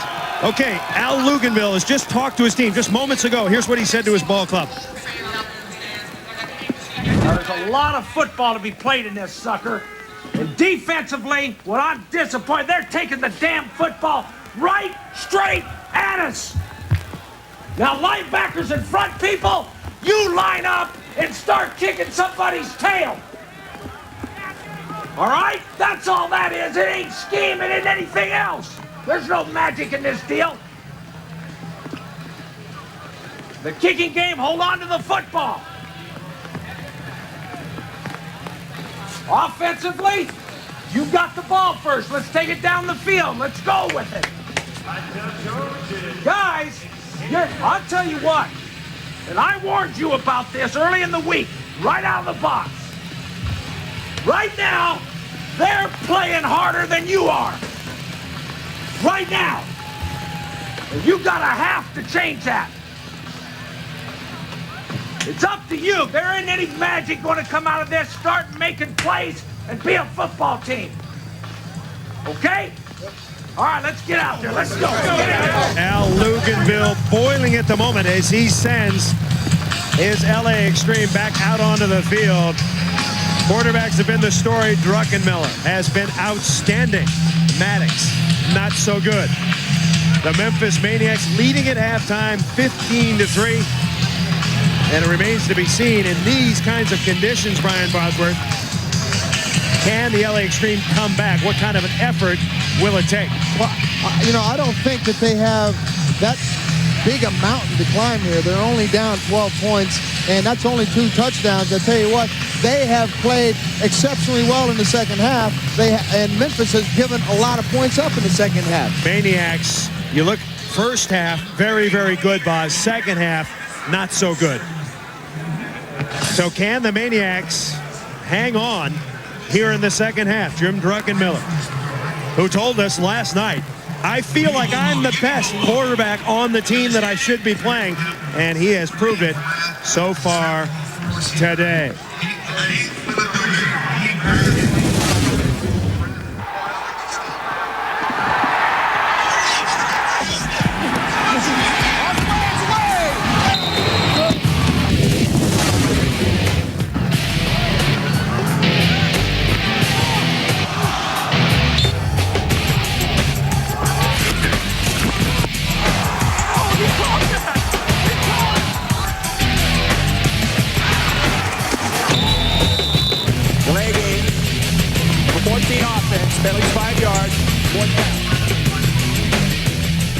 Teams are back out onto the field.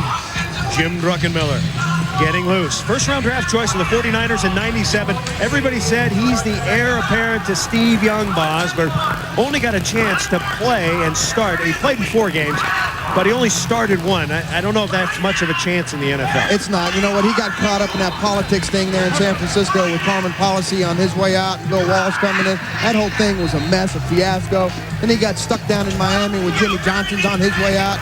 You got Dave Wannstedt trying to figure out who he wants. And, you know, it hasn't worked out for Jim. And Jim needs an opportunity. And he's taking this opportunity on the probably worst day you can give a guy an opportunity. And he's really coming through today. I tell you what, I'm proud of the guy for standing up there, taking a shot, and delivering some big blows.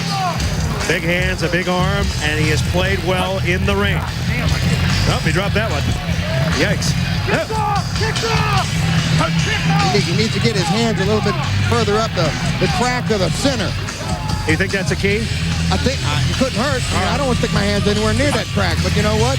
If that's what it takes to get that big black ball in your hand and hold it, that's what you got to do, because bottom line, this is the biggest game so far this season for the Memphis Maniax. They have got to win this football game today. Once again, Memphis 1-2. Las Vegas has already gone to 3-1. This is really the toughest division in the XFL, and if you fall too far behind, you're not going to see the light of day at the end of the tunnel. All right, here we go. Start of the second half, primetime football on UPN. Stay with us, folks.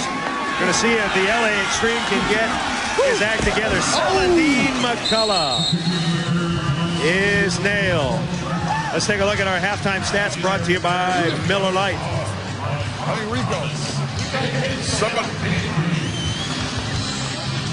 Look at the rushing That's for ugly LA. right there. You know what? I know LA is a passing team, but if you can't run the ball, you can't win in this league or any league. You got to be able to run the ball. You know, Memphis has done a great job of controlling the line of scrimmage, as you can tell there with the rushing and the first downs. Finish! Come on, white! Good job. Let him burn one. What do you got? It's pretty sad you got to burn a timeout. Memphis. Very first play of the second half. Well, that is... What? I can't help it. Even the ref says, hey, listen, if you guys are dumb enough to have 12 or 10 out here, that's not my fault. Timeout, Memphis. So that's a bad start for Memphis. And Kippy Brown, you know, after a great first half, foreboding. Don't panic right now, but I tell you what, you got to get the troops in line, focused. You only played a half. You got another 30 minutes. You got to keep them focused. You're good. Hey, Mark, back up and relax. Hey, Rod, come back. Kippy's a really take charge kind of coach, and he's a no-nonsense guy, man. He knows exactly what he wants. He demands perfection, and he expects his players to act very professionally, both on the field and off the field. And you know what? His players respond to that. 12 years in the collegiate ranks, 9 years in the NFL. His most recent job, running backs coach of the Green Bay Packers. Actually was one of the men influential in cutting Rashawn Salaam, or had something to do with the decision. The Packers keeping Amon Green to back up Dorsey Levens. Well, that's another story we'll get back to. LA Xtreme. First down. Maddox unloads. He's got a man wide open. It's Darnell McDonald. He is the big receiver for the Xtreme, big and physical. Covering was Williams.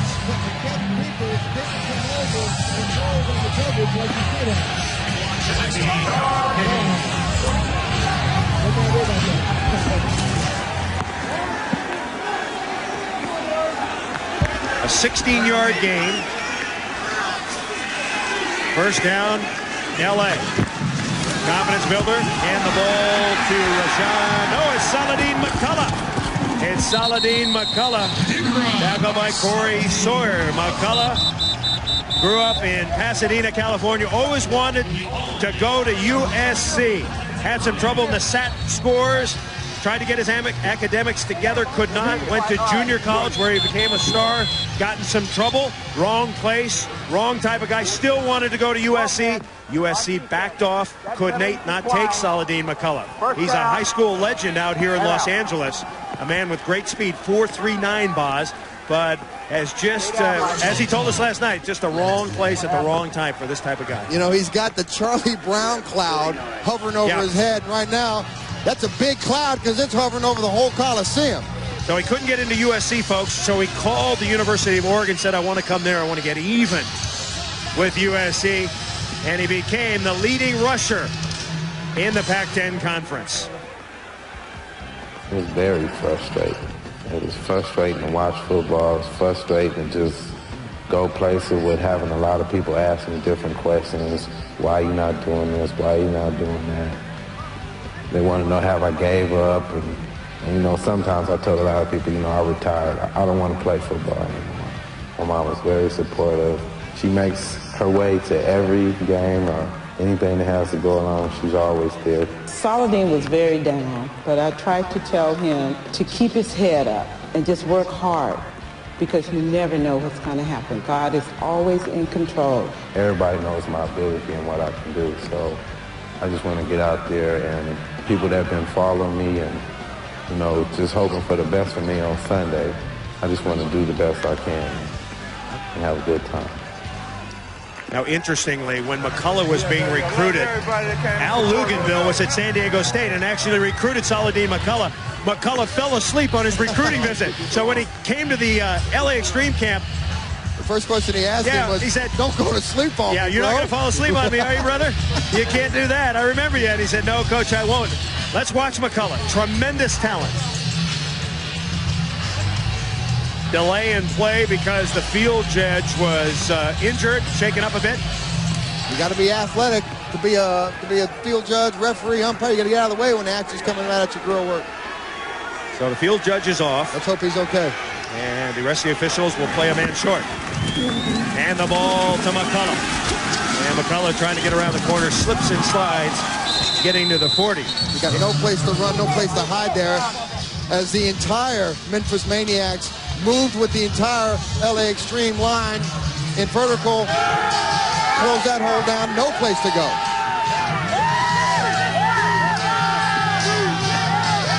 Going to be a 2nd and 7. We mentioned that McCullough went to Oregon as a senior. He had a great year, but he broke ribs in the East-West Shrine game. And there's going to be a false start. Broke ribs in the East-West Shrine game, and so a lot of the scouts were leery of him. They also thought he was a bad dude. He was telling us last night, Boz, that the question he got all the time, every NFL club would ask him, what question, Boz? What, are you a gangbanger? Are you a gang member? Yes. Are you a gang member? And I can't help, you know, and I know Saladin, he's got a good guy, good heart. I can't help but look, and you watch that piece on him, he's wearing that gangbanger-like clothes. So, you know, that's the first question that's always going to be in your mind, coupled with when you are with who you hang with. So when you get in trouble, and it's that kind of trouble, you're going to get those kind of questions.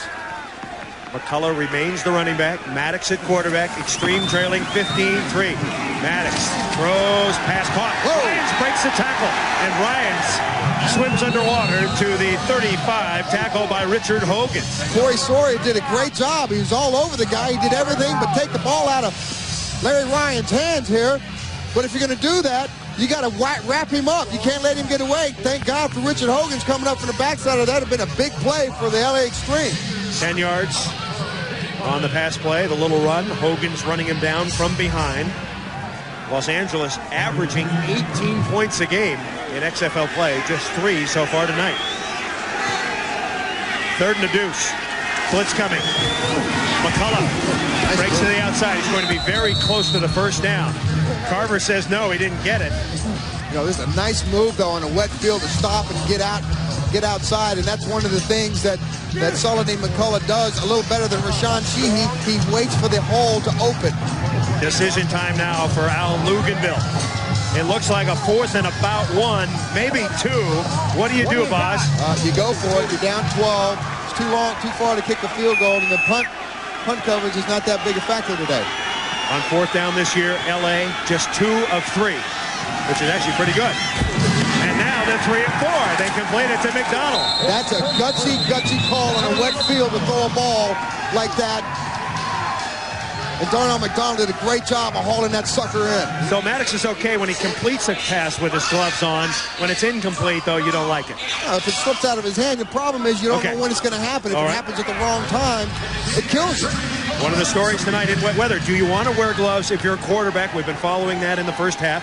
Maddox started without gloves, then put them on. And he has had one, well, did he have a fumble? I think so. Fumble and incomplete. McCullough taking his way. Saladin McCullough, tackled by Jackie Kellogg. Again, a great job of waiting. He's sitting there and he hesitates.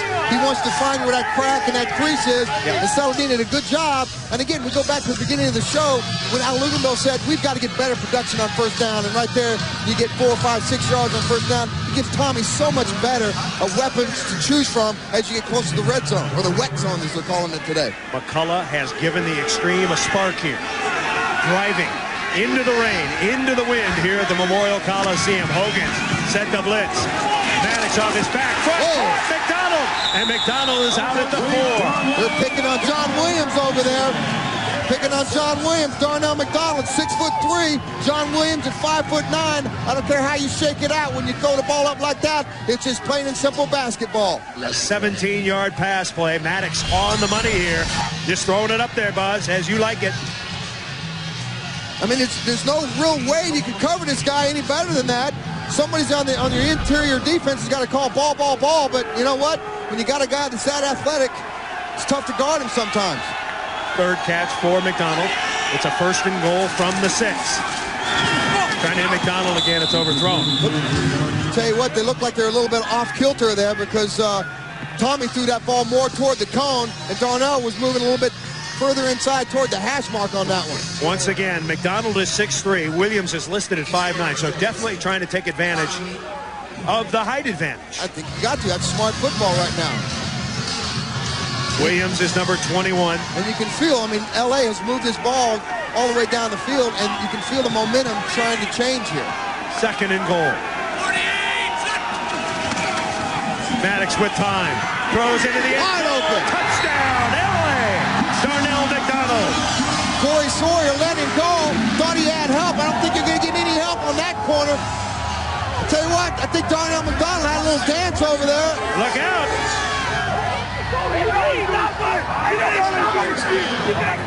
Kevin Peoples ain't going to have none of that. Yeah.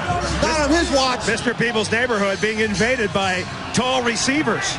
So LA back in the game, scores a touchdown. Now the all-important extra point. Maniax trying to get the play in. This extra point is huge here because it pulls them within 5, and a touchdown after that pulls them into the lead. There you go, Boss. Good addition, Boss. Thank you very much. Very Oklahoma. nicely done. Hey, man, you get educated in Oklahoma big time. And the pass is incomplete. Was that a forward pass? No, wait a second. We've got a marker in the end zone. Flag, right. You can't even hit. That's why you got cut from the coach. Got a marker in the end zone. Wait a minute. Got a legal man downfield here. All right, replay it. 12 men on defense. Oh, man. No wonder the defense looked good there, Boss. Replay the try. Wow. Maybe they needed 12 men on the field on that touchdown pass. Tell you what, Kippy, you can start to see Kippy tightening up here. Might have to get the straight jacket out for Kippy because he's going to go mental in a second if they lose this game. So the second chance for the Los Angeles Xtreme. Trying to obtain the extra point. And the ball, Saladin McCullough. That's a live ball. You can pick it up and run it. Get up. That play no good. So the extra point try is no good. Let's go back once more to that touchdown. It was a beauty. Maniax to McDonald. Showed a lot of poise here. Threw it down deep in the end zone, only in a place that Darnell could catch it. All right, we're coming back. Maniax have the lead, but here comes LA. Don't go away. The Xtreme defense coming out. You can do the Eric Herron thing. Grab a Miller Lite. It's Miller time. By the United States Army, an army of one. And by Pennzoil Synthetic, don't hold back. Along with Brian Bosworth, Chris Raggy, Michael Parkan, I'm Chris Marlowe. Welcome to the Los Angeles Memorial Coliseum. That guy wasn't sitting, he was floating in the stands. Fans here are energized. The Xtreme scoring a touchdown. It is 15-9 now. The Maniax have the lead. And the fans that are here, these are the Xtreme fans. They're the guttiest fans west of New York City. Kenosha, Mississippi. There you go. This is Raphael Cooper. Dropped it for a moment. That means a big return coming. And he skids out to the 27.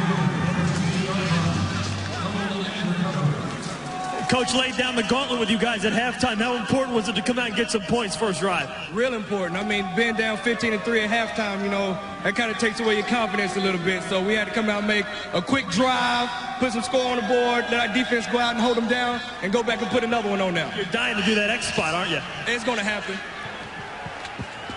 Mike 51. So the Maniacs have the lead, but you get the feeling that LA is getting a little momentum. Let's see how the Xtreme defense plays it. Louisville challenged the defense in the locker room. You heard him. I mean, he didn't use exactly the words I would use if I was a defensive coach, but he's an offensive coach, so he wants them to go out there and kick their tails. I think they got to go and kick their ass. And right now, they've got to continue to do that. They get a good job on first down there. You see, the scoring by half. Maniacs only 3 in second halves this year. The Xtreme usually gets better. Druckenmiller, the quarterback. Fake the Salam. Druck all day. And he dumps it off. He's got his tight end, Mark Thomas. Oh, he fumbles the ball. It's up and down. And the Xtreme has it.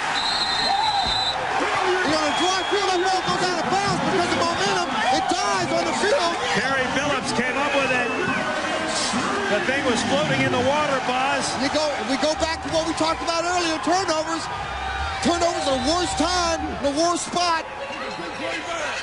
Memphis is just shooting themselves here. They gotta get composure, and their defense got to step up big. Maniacs, 8 turnovers in the last 2 weeks. Count that as number 9 right there. Yeah, they're second today, Boz. That's 10. Oh, he never secured it. He never secured it. He left it out there. So LA with a golden opportunity. Maddox, it slipped out of his hands. Incomplete. What do you say? I don't want to say I told you so, but Tommy, I mean, I don't know what to tell you, babe. Tommy, can you hear me? 142.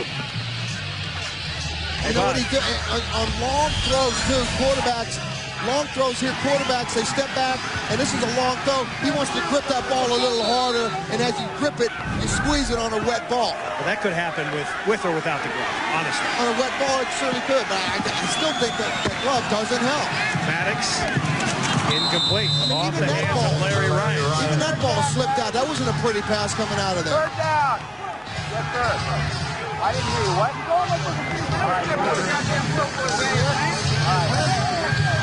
Thomas, the man that fumbled it, getting you an idea, or giving you an idea of how wet his hands are with the gloves. Now, Mark Thomas, I mean, he was a 2-time winner of the Sportsmanship Award. Yeah. I mean, you got to give that up when you come in the XFL. You can't have the Sportsmanship Award.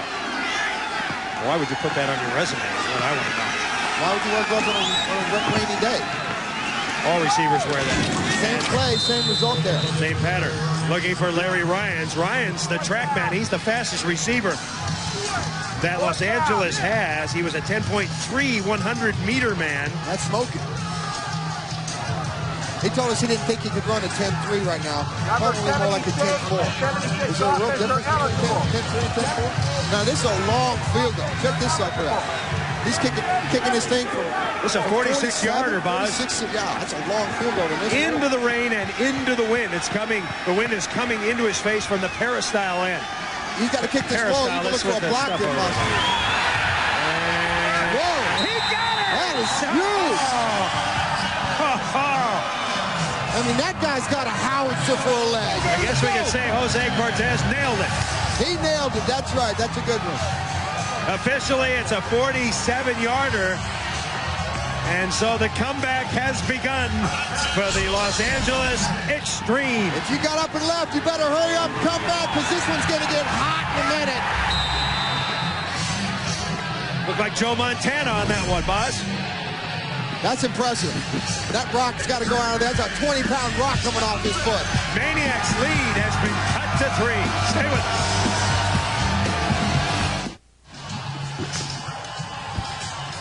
Welcome back at the Los Angeles Memorial Coliseum. Jose Cortez just a moment ago from 47 in rainy conditions. A big league kick anywhere, boss. That's a huge kick. That coming off his rock, off his foot, and Maddox loves every minute. Remember we saw at the beginning of the telecast that Maddox didn't like what he was giving him. A couple of weeks ago, yeah. Yeah, exactly. So that's big and a big time part of the game right now. Jose Cortez has made 6 in a row. And the Xtreme on the comeback trail. They were down 15-3. They've scored 9 unanswered. And the Maniacs self-destructing a bit so far. And Cortez rips one. And it's going to be brought out by Cooper. And Cooper is down at the 20. So LA has momentum. The crowd is alive. The defense is pumped up a bit. Maddox is starting to pass a little better, and their kicker is on the money. And you know what? This wind and weather has started to kick up a little bit. In the first half, I didn't see this wind. I didn't feel the wind, and all of a sudden, we got probably a 15, 20-mile-per-hour wind working here, and that's going to work against Jim Druckenmiller. Look at that. So, folks, in the Golden State, it is a howling monsoon now. Perfect football weather. They love it. Maniacs 1-2, trying to get even. LA 2-1, trying to go to 3-1. Druckenmiller does Salam. Salam very effective in the first half, but LA king on him a bit here in the second half. And I think LA knows that because the weather's starting to turn inclement here, they're going to go ahead and start going ahead and compact that interior line a little bit. What about trying to knock the ball out of Salam's hands, Boz? Well, you know, he hasn't proven that he's fumbling the ball, but you know, it's hard to hang on to that rock today. It's a 2nd and 9 now for the Maniacs.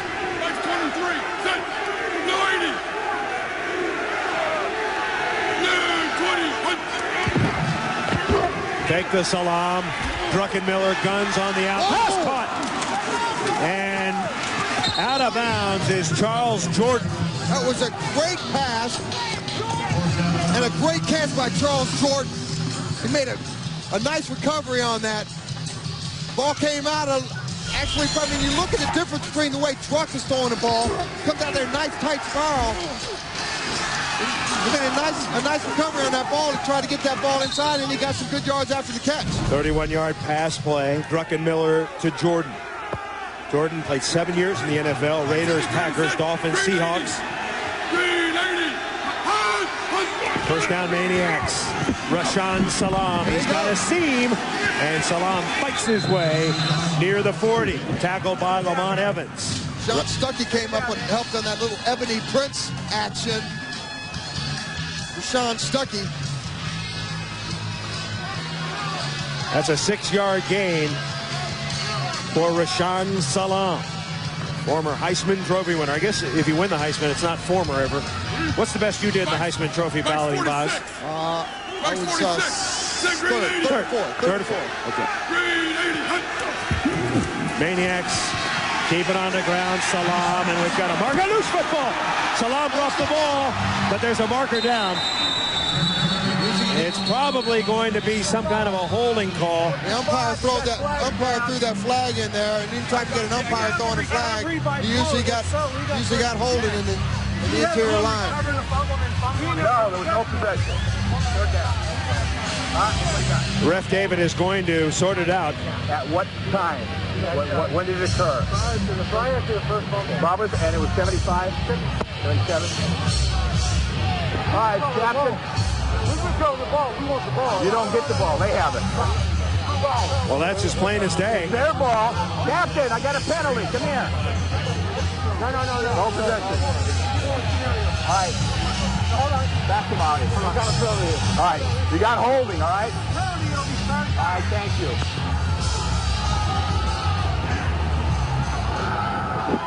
Holding.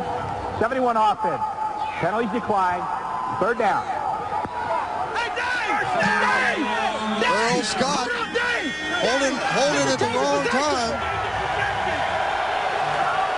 Come on, Davey fumbled. He recovered a fumble. Dolphin. It was a change of possession. right, here you go. Dolphin That's right true. gun. It was a change of possession, and he fumbled again. Seemed like it. But they're saying that the holding occurred before the fumble. It was a fumble. They got it. I tell you, either Kippy or the refs got to read up on the rules after this game. 15-12. 4.5 minutes remaining, third quarter. Druckenmiller stands in, dumps it over the middle. Pass caught, Mark Thomas. And Thomas gets back to the 44, Sean Stuckey. Sean Stuckey making the tackle. Doing a little dirty dance in the middle there, did a great job. If he didn't make that tackle, Mark Thomas is going to pull the first down in on that one. So it's a fourth down situation. And Jeff Hall will have to kick it away. Larry Ryans is deep.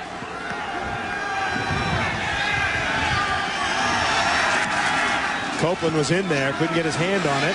It's a live ball, of course, at any time once it passes 25 yards, and Ryans takes it out to the 26. So Los Angeles playing at home with 3:45 to go, third quarter. Trails by 3, but they have the ball and momentum. You want to play real football? My kind of football? Raw survival in the mud and snow. No domes, no fair catches, no phony grass. It's harsh, it's bruising, so it's beautiful. Think you're tough enough to play my kind of football? Then come and get it. Introducing the official game ball of the XFL from Spalding. The toughest football ever. Come on, Johnny. Oh, Johnny's mom is calling him.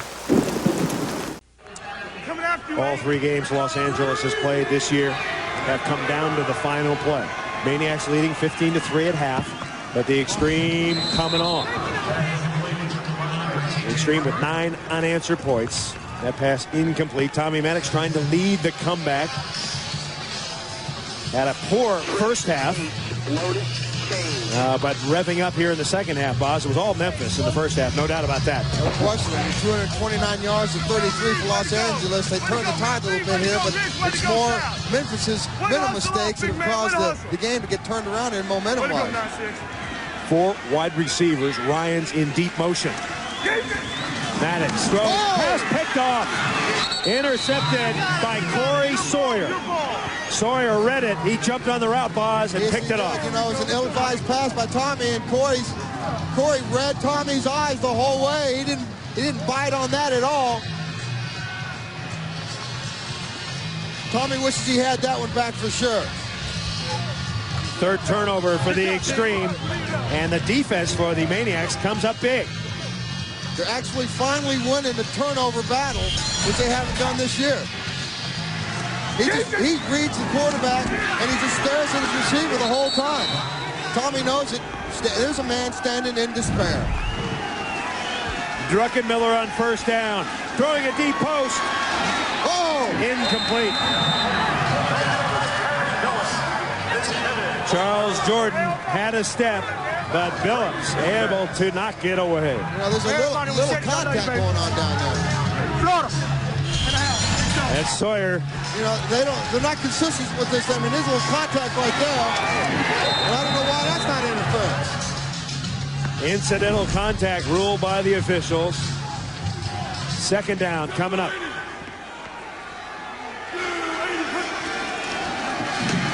Rashaan Salaam breaks through a hole and gets about 7. Right up the gut. What I tell you, baby? How are you holding on to these balls in wet weather like this? Well, I just got some new gloves. I mean, every half I try to get some new gloves, stay fresh. You read his eyes? Yeah, definitely. You got to know the play is going to happen, and I saw the guy go out. So whenever 2 go out, 1 coming in, I just sat there. Fresh gloves for Corey Sawyer. Third down. Whoa! And very close to the first down is Salaam. He looks like he's about a yard short. Man, you see that Druckenmiller barely got the handoff. He sure did. Coming at you right here. Barely gets your handoff off right there, man.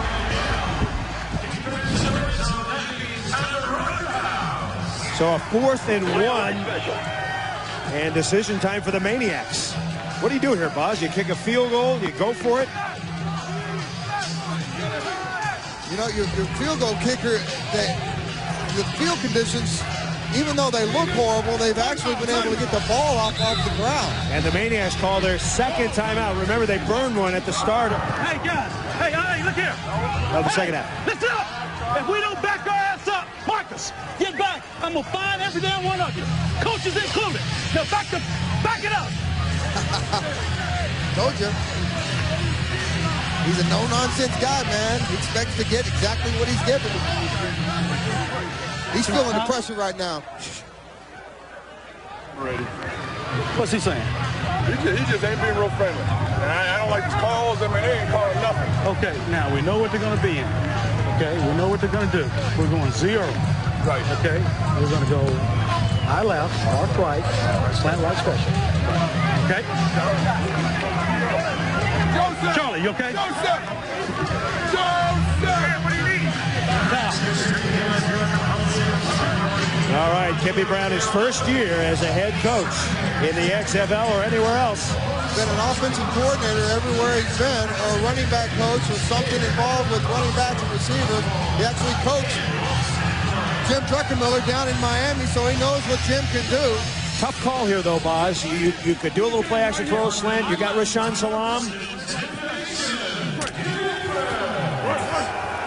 Biggest play of the game to this point. Sounded like he called a pass play. Maniacs 4th and 1. I'd be surprised if it was. Hand it to Salam. Rashaan Salam driving. He got that. It looks like he's got the first out. Let's see what they spotted. Running behind the big dot over there. Harry Boatswain moving the big. It is a first down. Moving Deathblow out of the way. Going right at the heart, soul of the Xtreme defense with Kinley and Duff. That's a challenge. That's challenging the defense there. So the Maniacs gamble. They go for it. They get it. Salam now with 107 yards. Hand it to him again. Rashaan Salam. And he banks it for about 4. Jamal Duff making the grab. Did you hear Jamal Duff come in and attack Rashaan Salam? I mean, it almost sounded criminal. So Maddox, who's thrown 2 interceptions today, can only sit and watch as time runs down here in the third quarter. Memphis leading 15-12. Looking for another score. Druckenmiller give it to Salam. Oh, and he nearly broke it. A touchdown saving tackle by Rico Mack. Got his arm out and tripped up Salam. You know, when these kind of conditions, you want to get your arm, your leg, or anything out if you can trip him up. That is the end of the third quarter. The Memphis Maniacs hanging on to a 15-12 lead. You're watching the XFL on TBN. Start of the fourth quarter. Memphis leading by 3. Rain continues to pound down. The field is a soggy mess. It is 3rd and 4 for the Maniacs. People like this kind of weather are farmers. And we've got some problems. And apparently it will be a false start. Looked like Earl Scott, number 71, maybe. He had a holding penalty on the last drive. Offense number 71. 5 yards. Down remains 3. So that will stretch out the 3rd, 4 to 3rd and 9. Got to change the play call here, don't you think, Boz? Yeah, we went back and we talked about the 3rd down conversion for the Maniacs, and it's not been stellar by any stretch of the imagination. They're down around 31%. How can that happen? That's a coach's lament. You hear it worldwide. How can that happen? Unless he's not in the huddle, how could it happen? 3rd and 9. Druckenmiller throws Prentice, and he gets the first down. The little big man, Kevin Prentice. Big explosions come in small packages tonight, and Kevin Prentice has come up huge all night long for Jim Druckenmiller. Now, Prentice not only makes the catch, Boz, but has the presence to scoot for the first down, his 4th catch tonight. Problem there, that's a raggly-ass tackle by Del McGee. He's got to come up and be A1 if he's going to be the best sauce on the field. Salam and Kitts in the eye. They bobbled the snap. Salam got it, and he loses a yard. They just need to maintain control here. Rico Mack making the tackle. Here we go.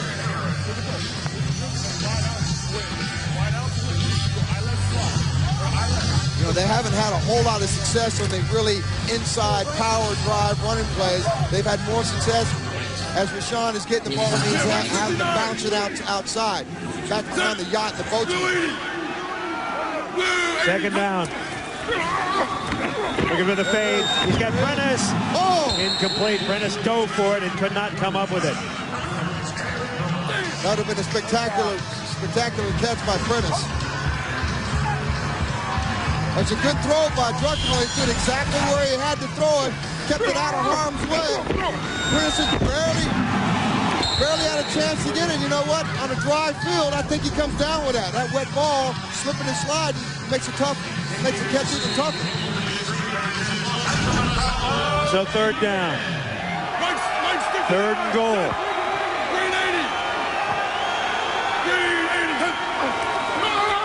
Druckenmiller. Pass, and it's going to be complete to the 5. So they get 5, and that will set up a very short field goal attempt. Jordan making the catch. And the field goal team comes on. Jeff Hall coming into tonight was 4 of 5, but he missed his only attempt tonight. Yeah, I'm not so sure you shouldn't have taken a shot inside the end zone with the kind of wet field. You got the defense playing up tight. You got to try to get the ball in the end zone because it's likely you're not going to get, you know, any broken tackles down that deep. A 23-yard chip shot for Jeff Hall. And he makes it. I believe I said he had missed his only attempt. He has made one, of course. So he is 1 of 2, and now he is 2 of 3. So Jeff Hall converts. So maybe your math isn't very, maybe your math at San Diego wasn't as good as mine at Oklahoma, was it? It certainly wasn't. 18 to 12. Better play than that. Maniacs. The XFL on UPN is brought to you by Miller Lite. Grab a Miller Lite. It's Miller time. By the motor oil that provides maximum protection. Castrol GTX. Drive hard. And by Pep Boys. Cars like us. People love us. Along with fellow X-Men, Brian Bosworth, Chris Raggy, Michael Barkan, I'm Chris Marlowe. The Xtreme trying to come back, trailing 18 to 12. Maniacs just got a short chip shot field goal from their kicker, Jeff Hall. Saladin McCullough off the right side. He brings it out to the 30-yard line. So it's up to Tommy Maddox. He's been able to engineer some marvelous fourth-quarter drives, and here he comes. His number is not impressive, Bob, so far. 8 of 25, 92 yards, a TD, and 2 picks. You know what? You can throw all that away because you got 12 minutes to play. You get down only by 6. This team has had a history of waiting to the last quarter to shine, and this isn't any better. You couldn't write a better script for Tommy if he could pull this one off. First down, LA going with 4 wide receivers. Maddox pump fake, throwing deep. He's got McDonald there. It's up for grabs. It's Did he intercept it? No, incomplete. I get so excited, man. Pass incomplete.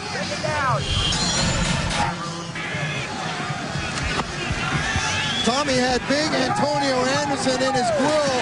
Had to throw from his back foot. That's the reason the ball hung back a little bit and gave Tyrus Bell thought he had it. Gave Bell a chance to intercept that ball. Trip's right. Second down. Trip. Check flush. Draw play. McCullough breaks a tackle, and he is dragged down. Loose football. Let's see. And the Maniacs have it. Another turnover for the Maniacs. Way to go. Saladin McCullough did a good job of skating up in the hole, but you got to finish the job by hanging on to the rock there, Saladin. Did put a good move on Tremont Lawless. And that's John Williams who picked it up. So that's enough picking on me. I'm going to do a little picking on you for a second. So the Maniacs get... I love my little girl, Liz. Back it up. And another frustrating series for Tommy Maddox. 11 minutes left to play in the game. Maniacs by 6. Druckenmiller is clocked. Another loose football. You know, it is so sloppy down there. I mean, it's rained all day, and the rain's picked up here in the second half. Salam was the one who dropped it. And we got a man down. I mean, the game started, and we've already had more than an inch of rain here. I mean, the puddles on the field, this is unbelievable. I mean, usually when you get rain like this, we start getting earth slides, and the only way you're going to get this field to drain is with an earthquake and rock this sucker up on its hill.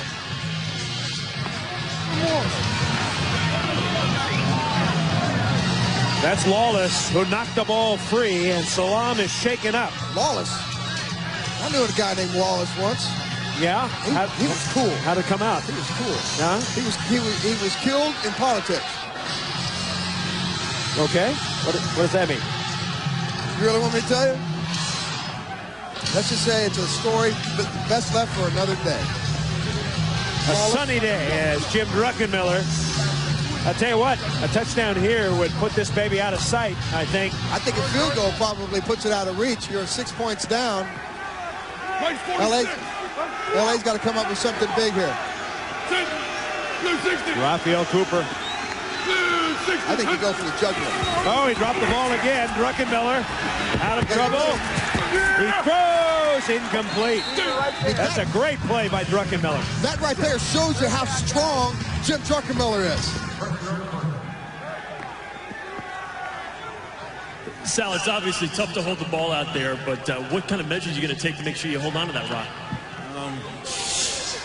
Make sure my hands is dry and just tuck the ball when I come in contact with another player. You mentioned in your buddy, Tremont Lawless was the man who dragged down McCullough and forced that fumble. Place 46. It's a 3rd and 11. Druckenmiller, plenty of time. There he is. Pass intercepted by Terry Phillips. Phillips trying to bring it back. He's tiptoeing, and he is creamed out of bounds. He was open for a second. Jim floated the ball a little bit too much. Terry Phillips did a good job of coming back inside coverage. He actually threw it in the soft pocket of his arm. Unfortunately, he didn't get enough velocity on the ball to find that little crease he needed. He's open right now.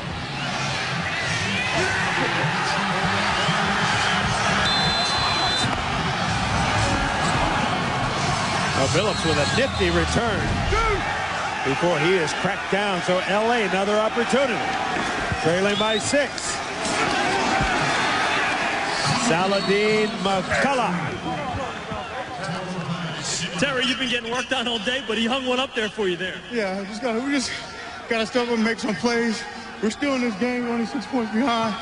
I mean, all we gotta do is make plays, put the ball in the end zone. You keeping that ball? Yeah, this mine right here.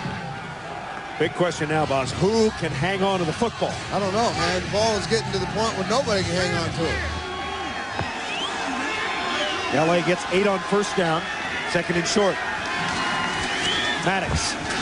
Pass. McDonald could not hang on. That was a good throw by Maddox. Put it perfectly. That was a nifty little pass. Yes, it was. McDonald jawing with Peoples. You hear the play coming in. That's the voice of Tom Luganbill. He's the quarterback's coach. He's getting the call from Jim Barker and relaying it to Maddox. Rashaan Salam, they continue to work on him. There's a little bit of concern now. The top running back for the Memphis Maniacs limping a bit. Rashaan, what happened out there, Rashaan? it was a running play to the left side, and it was a pretty big hole. I just dropped the ball, and then the fullback went to get the ball, and then we just applied it here. But you look like you have some problem with your balance. You okay? Yeah, cool. You going back in? Yeah. You know, he's probably, if you're waiting before the game, he probably, what does Rashawn weigh? He weighs 233 pounds? Yep. I think if you're waiting now, he's probably about 283 pounds. He's probably got a 50 pounds of water in that uniform of his. All right, while they're attending to the injured player, we're going to take a short timeout. We're coming back. Less than 9 minutes to play. Maniacs by 6.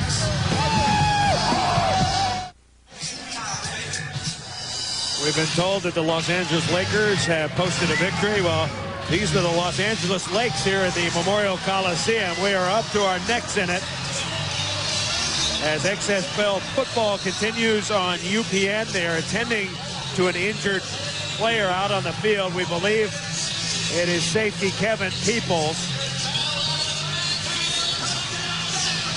And they're going to be very, very careful in the attending of this injury. No matter if it's dry field, no matter if it's wet field, these guys are risking their lives, their limbs, everything else out there. It's as dangerous when it's slippery. And you can tell, I mean, this isn't a good injury. Anytime they're bringing the card out, that's not nice. Why is this game so important? Well, in the Western Division, as Brian Bosworth pointed out, it's very balanced. Now, Las Vegas has already gone to 3-1, so technically they lead in the West. LA right behind it, 2-1. San Francisco dropped to 2-2 because they lost today. But Memphis, realistically, they need to win this game, Boz, or their hopes of getting to the playoffs are nearly out the window. Yeah, it's a longer road, and if they win this game, then you've got a nice little matchup with the undefeated Orlando Rage coming into the Memphis house. And I tell you what, that right there is going to be a barnstorm. Next Sunday, Las Vegas is going to be at Chicago. Let's see how Vegas reacts in those elements. And the Orlando Rage, we're going to have a great game. The Orlando Rage at Memphis. And you know, the thing about being in Memphis, those fans are outstanding because they're going to come out there in truckloads, especially when they win this game tonight, or if they win this game tonight, they're going to feel the magic starting to happen, and Elvis might even show up.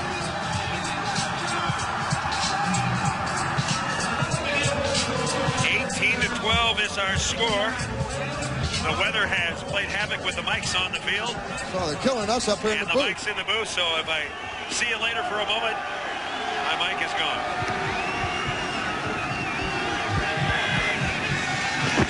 Tommy Maddox. Setting. Can't do it. What's that? What's that, guys? What's that? Just talked to Coach Luganville, and they will punt here. Obviously, 18-12 with 8:13 left in the fourth quarter. They're going to play it safe, let the defense get the ball back. With the ball obviously coming as loose as it's coming, the chances of that are pretty good. It's fourth down, most exciting play in the XFL. Ball is live. It hits the ground about the 22-yard line. Memphis did his job holding the Xtreme to no first downs on that particular. All right, microphone intact, high punt, live ball. There goes Kevin Prentice. Kevin Prentice breaks the tackle before he's wrestled down near the 20. Tell you, boss, this is the third microphone I've gone through today. My second. Your second. And thanks for coming back, because I don't like doing your job. I tell you, our AD Kimmy is doing a masterful job. She can change a microphone faster than you can change the oil on your truck, boss.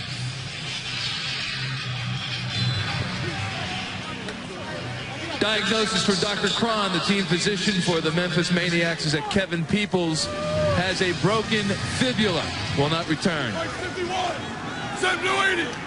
So a broken fibula, that means he's got a broken leg, and that will hurt the Memphis defense. So the Maniacs are running Rashawn Salam. So good news, Salam back into the lineup.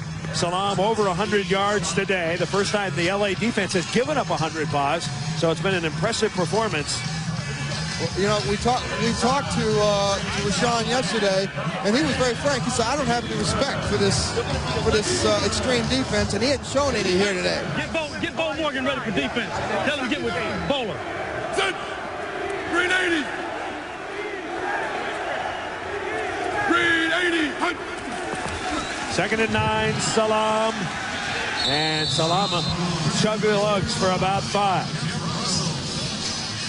I mean, he's worked for every single yard he's gotten today, and I tell you what, he just put on another 5 pounds of water weight here. Maybe he needs a diuretic after this game, but I guarantee it, they're having fun in the slopping mud tonight. Salam out of San Diego, California. Played 8-man football. Get that. 8-man football. That tells you an 8-man football guy out there can make it in the big leagues. Just keep working. 3rd and 5. Shotgun situation. Druckenmiller on target. Big tight end Mark Thomas. And Thomas down the sideline he goes. Down the stretch he comes.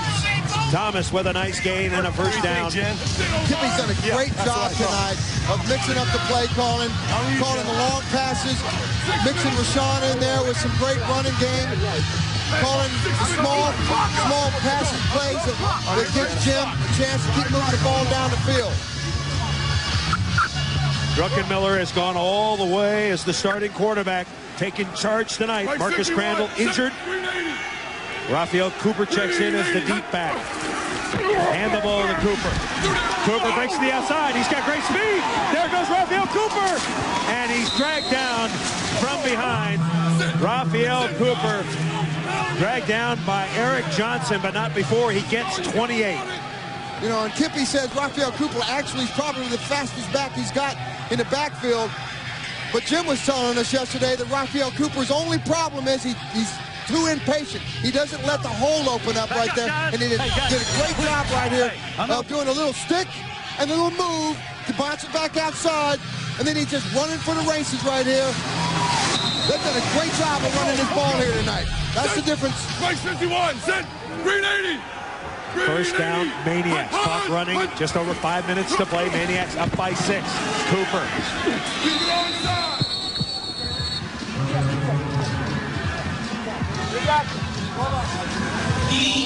Two hands.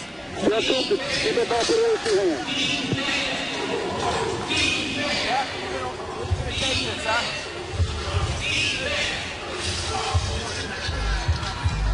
Now look offside. All right. Defense on the tackle, penalty 5 yards. Repeat first down. So it's a do-over for Druck. We take that damn scoring guy out if it's not Bears. Because Bears are going right over. All right, here we go. I'll learn right over. 2 hands in the ball. Go eye right, power right. On 1, ready, break. That's one of their 6 plays they get to run out of the running game this week because they simplified it so much. But power. Here's the clock. I got you. All right, here we go, fellas. All right, learn right over. Let's go eye right, power right. On 1, ready, break. Druck's in command. He looked at the clock. There were still 23 seconds, so he's got enough time to get this play off. He's doing good clock management. It just goes to show he's cool, calm, and he's very collected right now. And the ball to Cooper. Driving up the middle. He gets to the 20. He's about 3 yards short of the first down before Rico Mack, who's playing a whale of a game, makes the tackle. Yeah, and Cooper missed the hole there because Cooper would widen his vision out a little bit. There was a seam over here. He's doing a dance in the end zone. If he could just bounce it out. Hey, keep your eyes cut. Not single outside, but look, there might be a hole out there. Yeah, just said there's a hole out there. All right, learn right over.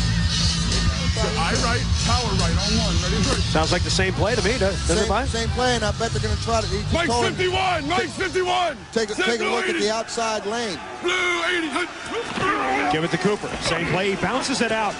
He's got a little running room there, and he's very close to the first down. So the Memphis Maniax, Cooper tackled by Terry Billups. The Memphis Maniax grinding it out on the ground and eating up the clock. 3:40 to play.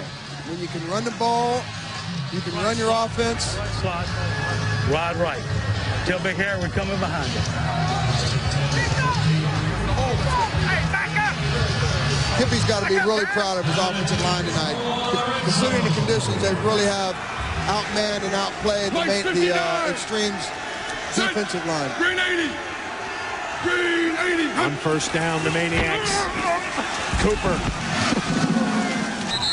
A A trap play, and Cooper bangs down to about the 9. 155 yards rushing for the Maniacs tonight.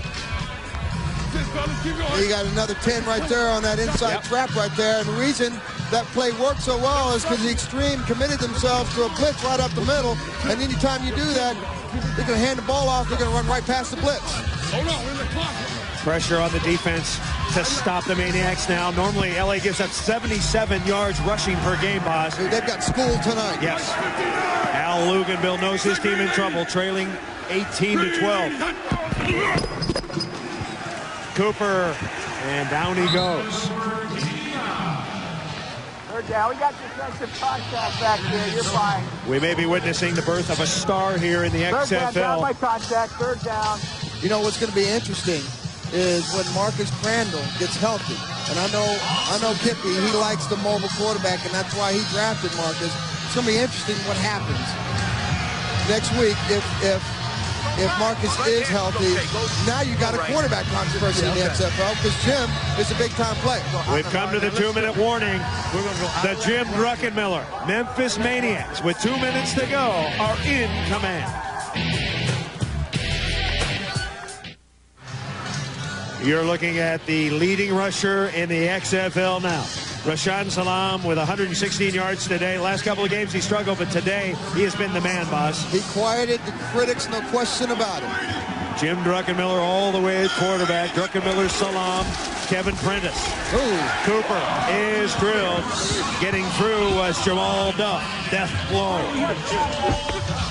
This right here is a big play right here because if they can can this field goal, puts the game out of reach. If not, it allows Tommy Maddox one more shot of being the hero here in LA. Clock is running, 138, 137. Maniacs are going to send on Jeff Hall.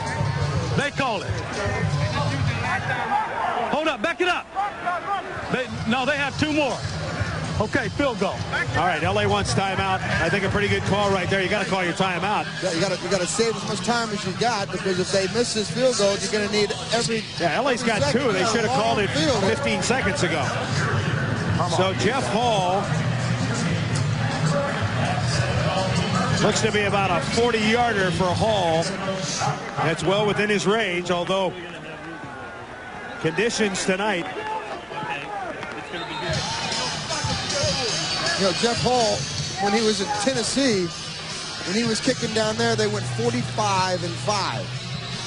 And they helped them win a national championship. So he knows big pressure. Are we going over the snap? This right here is a game clincher. We're fine. We're kicking. Let's correct that distance. The down markers, the markers on the field, hard to see. It's going to be about a 33-yarder for Hall. So Hall gets a break. The wind's kind of died down here a little bit, so I didn't have to fight that part of Mother Nature. Hall, 2 of 3 tonight.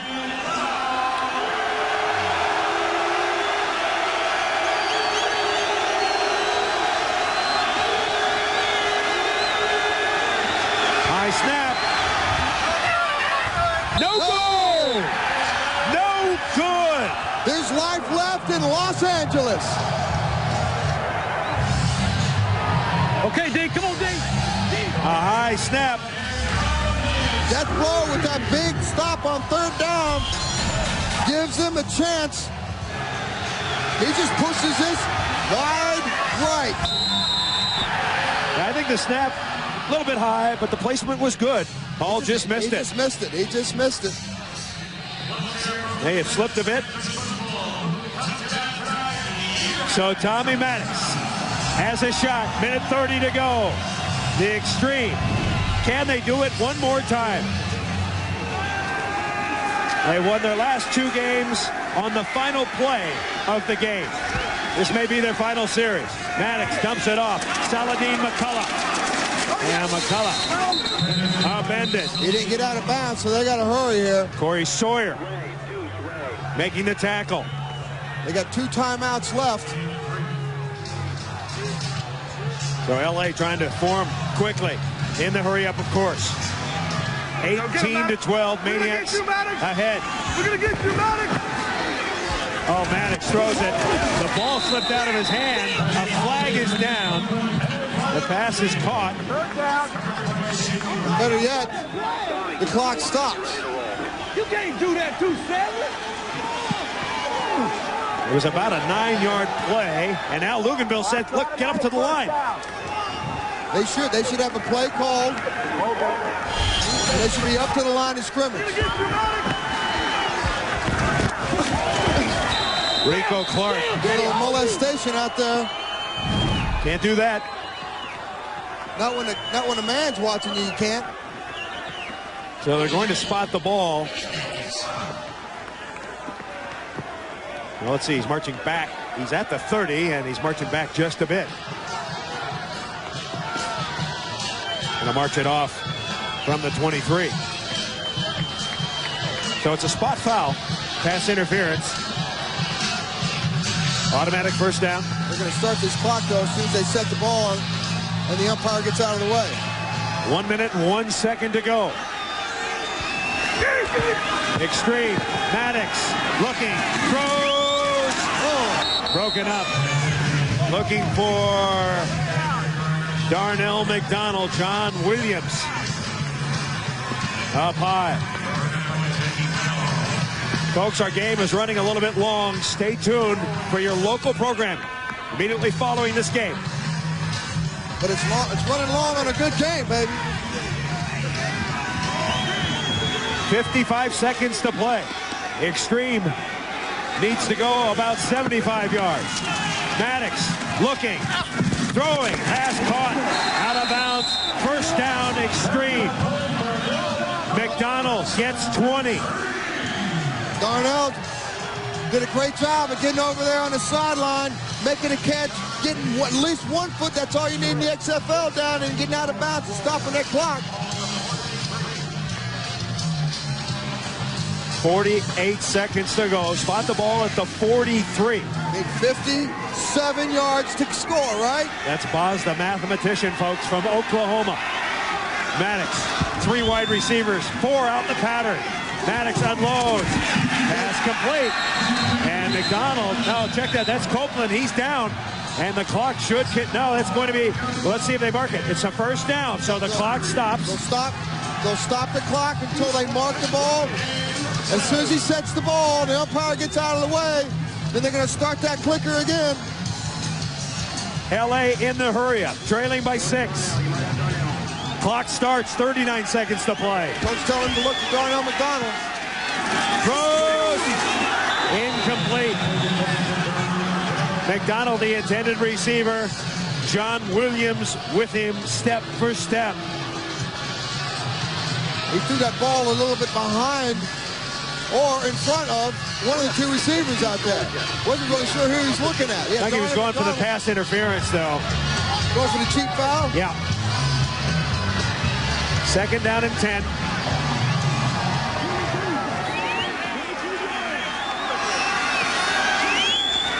Maniax, you get a completion here, you got to take time out. Throws a duck, is caught!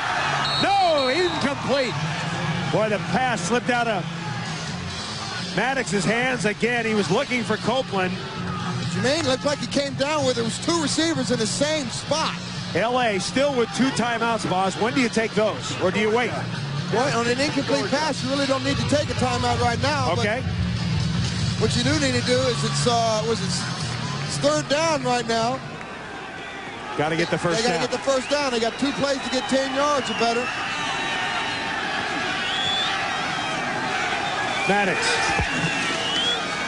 going for the first down. McDonald, he slipped, and it's incomplete. McDonald thought he was in position, but closing pass was Williams. What a matchup that has been. And again, Tommy throws that ball too far inside and too low. He didn't give Darnell really an opportunity to catch this football. He needs to throw that ball up and out. He throws it inside. It's an easy coverage. 4th down now for the Xtreme. Why not take your timeout now, boss, and talk about it? Well, I think they've got time. They probably know the play they're going to call. Take your timeout. Discuss it. They're not going to do it. This could be it for the Xtreme. Maniax needs 10 yards. Maniax throws. Incomplete. Broken up by John Williams. Threw the same pass he just threw a play ago. Same problem. He just throws it And the Memphis Maniax are going to win on the road here in Los Angeles. And everybody on the Memphis Maniax is excited because they all get the same bonus. Winners win, losers don't get squat. $100,000 in bonus money. LA gets nothing this week. Don't forget, next week, it's the Hitman against the Xtreme, Jesse against Tillman. It will be, do they still have battle royales? They must. It will be a battle royale. So the Memphis Maniax, in horrible conditions, go on the road and beat the LA Xtreme 18-12. Memphis runs its record to 2-2. The Xtreme drops to 2-2. Jim Druckenmiller played a hell of a game tonight. Did exactly what he had to do. Came in here. It goes back to what Al Luganville said earlier. Whose quarterback played better? LA called its final timeout. I'm the first one to say reset. And they're going to reset the clock to 2 seconds. Just extending that? What's this? He's hoping for that Philadelphia and New York play. So Las Vegas, the #1 team in the West Division now at 3-1. San Francisco and LA tied at 2-2. Wow, that is an ugly play to end this game. At least it ends with you begging for more. That will do it. Jim Druckenmiller, one of the stars tonight. Maddox had an off game. Rashaan Salam, the rushing star. Is that the game day? And Kippy Brown gets the win. Hey, Matt. Druck, you haven't started since 1997. This has got to be a monumental win for you. Tell us what it means personally. Personally, I know team-wise, I'm just very happy. The O-line, the receivers, the back, they made it easy on me. Got to give them all credit. Very happy. Come back next week, get another one. Now, are you going to come back next week as a starting quarterback, do you think? We're going to have to talk to Kippy about that one, but watch the film and see what he thinks. I know you want to be the starting quarterback. Everybody does. Do you think you should be? Yes, I do. I think there's no doubt about it. Jim Druckenmiller will be the quarterback next week. Next Sunday, you will see it on TNN, the Las Vegas Outlaws at the Chicago Enforcers at 4 p.m. Eastern.